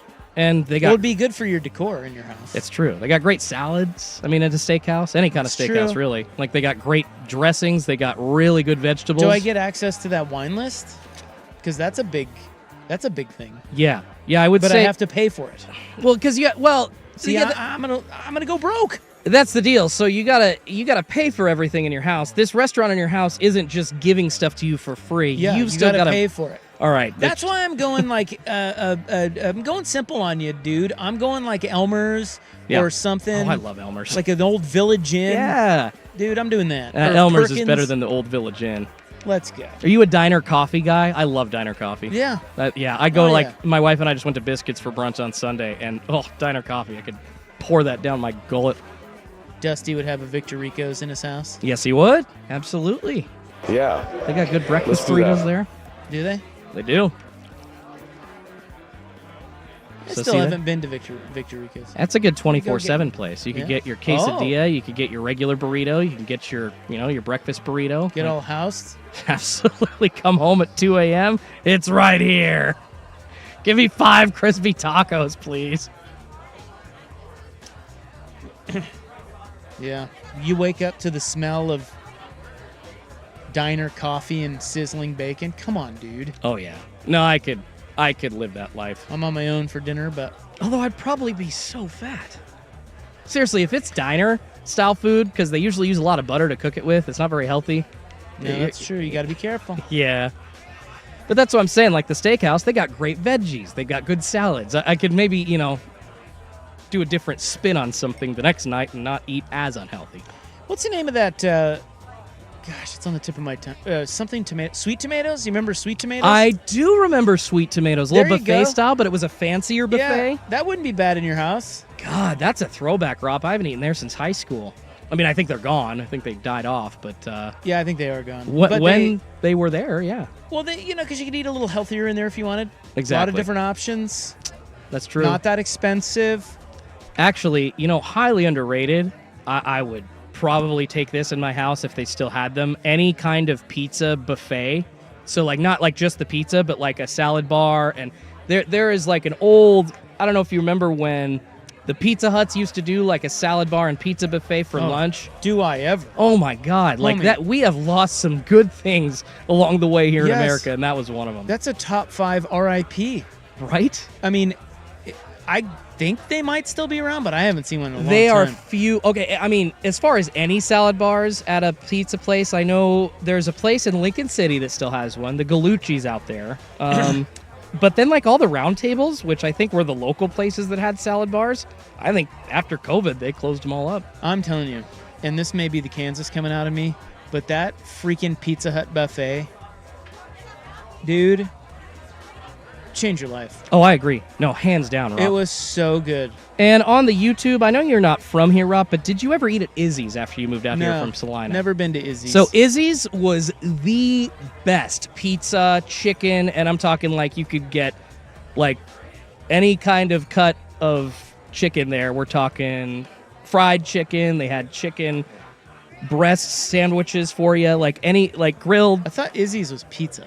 They've got pizza, but they've got everything. They had JoJo's, they had salad, and pizza. Pizza was just one of many things. They had a buffet, yeah. Oh, it was so good. And cinnamon rolls. Ice cream, too, for dessert out of the soft serve dispenser. I miss them. A couple people saying Godfather still has the buffet, and that's okay. Okay. I've been to a Godfather's buffet, but I'm telling you, it could not hold a candle to the old Pizza Slut. Man, that was so good. Yeah, there was one pretty close to my house in high school. Pizza Hut, I don't know who... It's like a casino, right? When in casinos, they don't give you clocks. They make it hard for you to find the bathrooms. Everything is by design. Yeah. Pizza Hut was that way, with the red cups and the table. Yeah, the dark wood. Yes, yeah. in the white and red checkered tablecloths or whatever. Yeah, their logo, yeah. And their food. The Pac-Man in the corner and the little mints. Dude, it was just... I don't know why I have bone. We don't go out...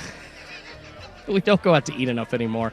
We all stay at home and, get everything delivered to us now, so... And me, buffets. I'm always out. I love to eat out. Oh, I love to eat out, too. It's one of my favorite things. I'm not talking about, you or I guess I'm just talking about in general. No, my wife and I love to go out as well. Yeah, you're talking about the plebes.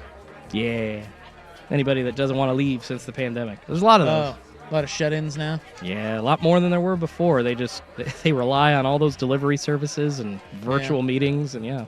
I don't know. Some of the fun of dining is being out, the server, the camaraderie, the conversation. Exactly. Being amongst the people. The wine. I'm notorious for just hanging out at a table, and I know that pisses restaurants off, but I'll try to take care of them as best I can. Of course. You know what I'm saying? Like, I don't want to be rushed. I like to sit, sip a drink. You'd be a fun customer, though. Have a conversation. Yeah. I'd like to think I would be. No, see, like, there are people that if you took up a table, I'm sure it's fine. Like, there are a-holes that take up tables, and you're just like, all right, get the F and then out they of the just sit restaurant, there. please. Yeah, and they don't try to take care of the and servers. they don't keep ordering things. And yeah, they don't tip, and they're not even in a good mood. It's like, Yeah. well, then why are you effing here, just bro? leave. Yeah, get the hell out.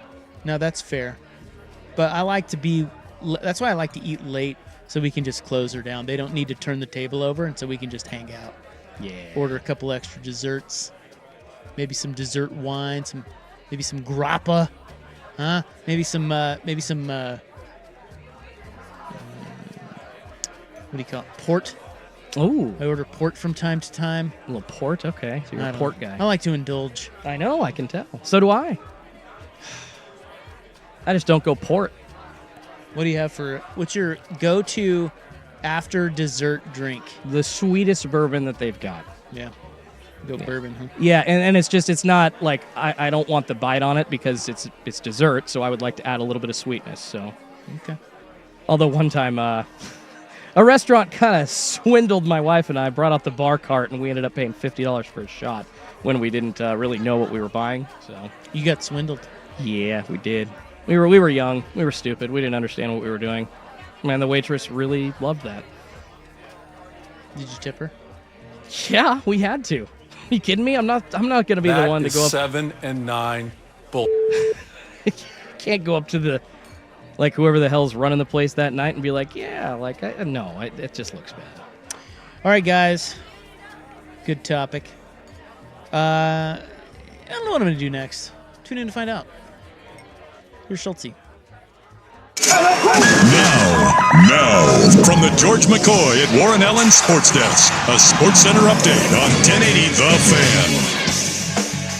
This update is brought to you by 808 Hawaiian Restaurant. Mixed plates like your grandma used to make if your grandma were from the Big Island. Woodstock, Burnside, Beaverton are online.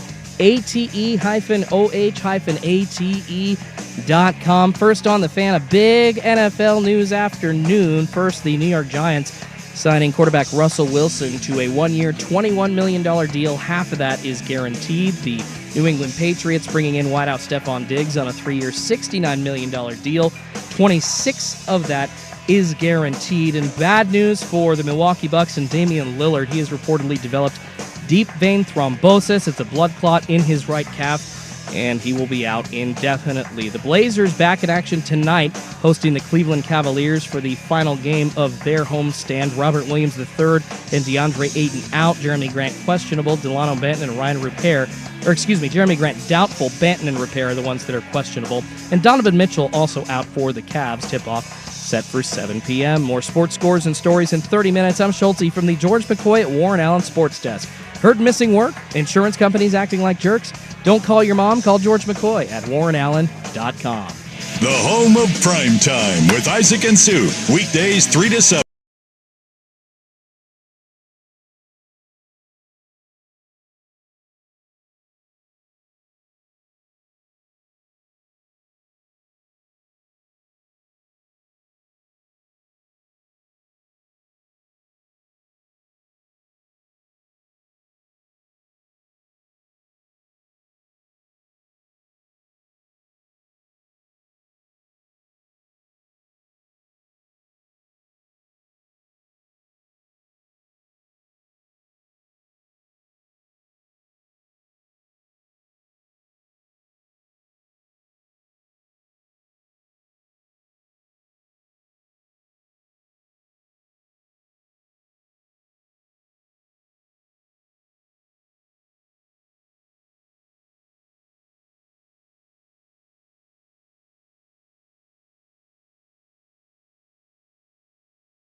great salesman? Well, believe me, I could talk anybody into anything, except women into sex. That's the only thing I can't do. Club 1080 with Isaac and Suk is brought to you by Pub Beer, the official beer of cheap fun. Can I get a hot tub? All right. Well, we're running behind, so I don't know. I'm out of gas, Schultze. I brought it hard today. I got 2 more hours after you, buddy. So. Why? Hot corner tonight. Oh, yeah. That's why Joe Fisher's laying out there all lazy-like. Then I got to drive up to Seattle. Why? Going to opening day on Thursday. Oh, yeah, that's right. Wifey's going up there for work, so we took advantage of that and just staying an extra day. Where are you guys staying? The one right next to Lumen Field. Okay. Yeah, I stayed there once. I prefer. It's actually nice. Yeah, I love the Silver Cloud right next to T-Mobile. Maybe that's where I stayed. That's the one that I prefer. It's got the pool on the top. Yeah, on the top. Yeah, that we is stayed the there. best hotel. I wanted to stay there, but we used points to get this because we were just trying to cut down on the cost. And the one next to Lumen Field, our points were working there. We had a wild night at that Silver Cloud one night. It is so fun. You can see the stadium from your windows. You literally wake up looking at T-Mobile Park. I mean, for me as a Mariners fan, it's like, okay, am I dreaming? Nope, this is real life. Pinch me. It's amazing. I can't really talk about it. There's some good stories that came out of that night, but I can't really talk about it. Well, maybe I'd love to hear them off air. We did run into Sonny Gray at the bar, though. Did you really? Yeah, do you remember him? He used to pitch for the A's. That would be the bar that you run into him at. We got some nice rooms there, so I'm sure either... Well, no, he wasn't at the hotel bar, but we went out. Oh, okay. From that hotel. That night we went out, and we had a wild night. Hell yeah. At any rate, somebody said, hey, Rob, you'd fit in perfectly in Italy. Dinner or lunch is at least an hour and a half. No, that's true. When we went to Italy, it is wild. They don't... Time is really not... It's just more of an abstract concept. They don't... It's a recommendation. Yeah. Dude, I swear to God, this happened. We were sitting there eating, and even as... Like, I love to lounge around and just... I mean, drink more wine and chat, so I have no problem with it. But even we were getting tired. I'm like, okay, where's our server? The dude was outside smoking. Oh, wow. He'll just leave. They'll just leave and go have a cigarette. Hell, half the time they go to another bar and have a drink and come back and serve you your meal, like right in between while you're at their table. Like they don't. It's very different over there. I mean, I've heard of the long lunches there. Actually, fascinating story about UPS back in the 70s when they bought into whatever the big shipping company was in Italy. They were kind of hit in the face with what you're just talking about. America, obviously, so go, eat through your lunch, rush, work really hard. They literally got so much pushback from the Italians that they almost had to back out of the deal. They were like, well, we need you to work. And they're just like, no. This is not our culture. So pretty funny to hear an American company trying to figure all that out. And eventually, at least in Italy, UPS had to kind of bend over and say, okay, we're gonna do things your way. Yeah, we met a guy in Siena who's an American guy from New York who owned a little he just had a little cafe there. Yeah. And we got to talking to him, and he was like, dude, it's just different. These people they do not care to work. They live very simply, don't need to make a lot of money, don't need a bunch of tips. But the flip side of that is you want service, you ain't getting it. It ain't great. Yeah. It's on their time. I'm not sure I'd be all right with that. It's like, all right, I need another beer 12 minutes ago. Yeah, no, they don't care, dude. He's like, I'll be back. Eventually. Yeah. I got to have a drink. Yeah, I'm pretty chill, but like I do. That's my Italian. Good job. I speak Italian. That sounded really good.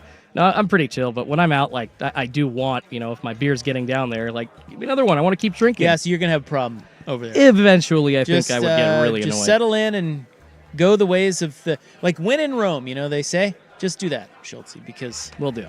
He might be waiting a while. Just get used to it. Pull out a cigarette or something. Yeah, that's right. Hell, you could probably run back to your hotel, maybe go shopping, then come back, and they're like, "Hey, you want another one?" Yeah, you want another one? It's like, never thought you never asked. Stopped at a bar on the way here, but sure.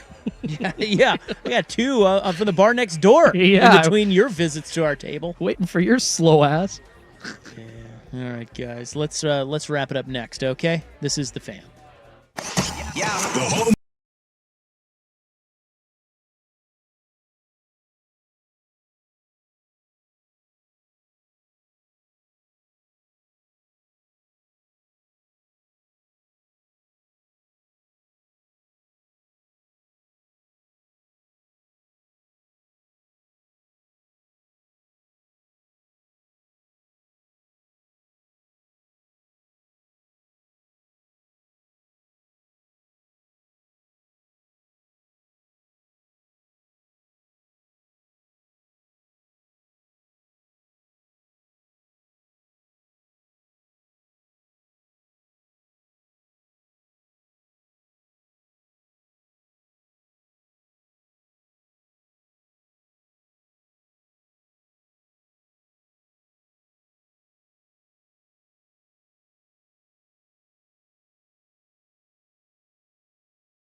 with Isaac and Suk. I love scotch. I love scotch. Scotchy, scotch, scotch. Club 1080 with Isaac and Suk is brought to you by Pub Beer, the official beer of Cheap Fun. Can I get a hot tub?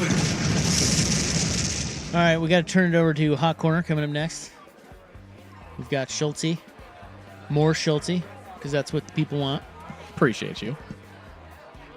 You got a lot of haters out there, Schultze. Oh, I know. I'm sure I do. Screw them. Like 2, maybe 3. Yeah, you're going to get more Schultze. Probably. You know what? Schultze may just take over the station and do overnights tonight. No, I got to drive up to Seattle, but that'd be cool. Talking sports. Love that's to right. Talk sports for hours. That's the dream, baby. What was I going to ask you? Oh. Who's in tomorrow? Ortner? Yeah, he got Ortner tomorrow. He's got a long day. He's doing. He's in for Dusty, and then he is in for Buck tomorrow. Man. Everybody's gone, man. I know. Yeah, I would have filled in if I were here. I just planned this trip a couple weeks ago, unfortunately. Now you're gone? Yeah. But I'll be back Friday. Oh, you're in here Friday? I am. Right before, and then I turn around next Wednesday. Go to Hawaii. Man, what a life. I mean, that part of it's good. What a life for you. I'm watching the NIT, man. I can't take my eyes off of it. Oh, you watching the North Texas Oklahoma State matchup? Yeah. And let me tell you, this game sucks. But they are playing their asses off. Yeah, some Big 12 action right here. Well, not really. Hard. Well, I guess Oklahoma State is. Yeah, that's all. Just one of them. But North Texas is winning. They're pretty good. Oh, Oklahoma State stealing the ball, though. Yeah, it is. Oh, wow, he actually made a layup. There we go. You want to do live NIT play-by-play for the people? I'm sure they're desperately calling for it. Tell you what, they want 2 things tonight. They want live NIT play-by-play, and they want more Schultze. That's what the fan needs tonight. Yeah. And that's what it's going to get. I'm going to guess no to both of those. But, it's halftime. But thank you. So I can't give it to you. I don't have anything else. I'm going to bring it even harder tomorrow. I thought you said you had a question about dogs, but maybe we'll. Maybe we can say that for tomorrow. Thank you for reminding me. You're welcome. We can talk more about it tomorrow, but yeah. So I was walking. How much time do we have? I mean, we're probably up against it soon, but it's not a hard out because it's the hot corner. So. This won't take long. So I was driving home from work the other day in my car, and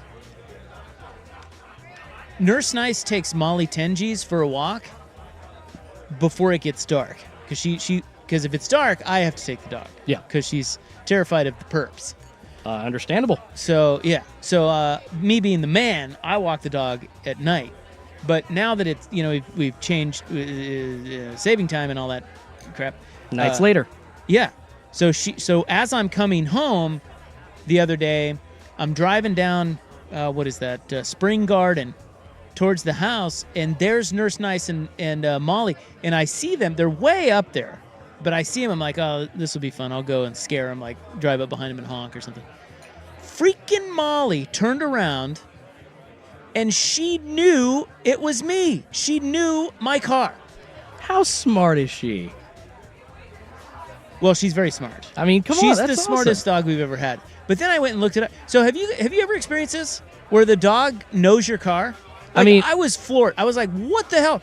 And I'm like, there's cars driving before me, way ahead. Like, it's not like I'm the only one there and I'm yelling at her. She can't see me.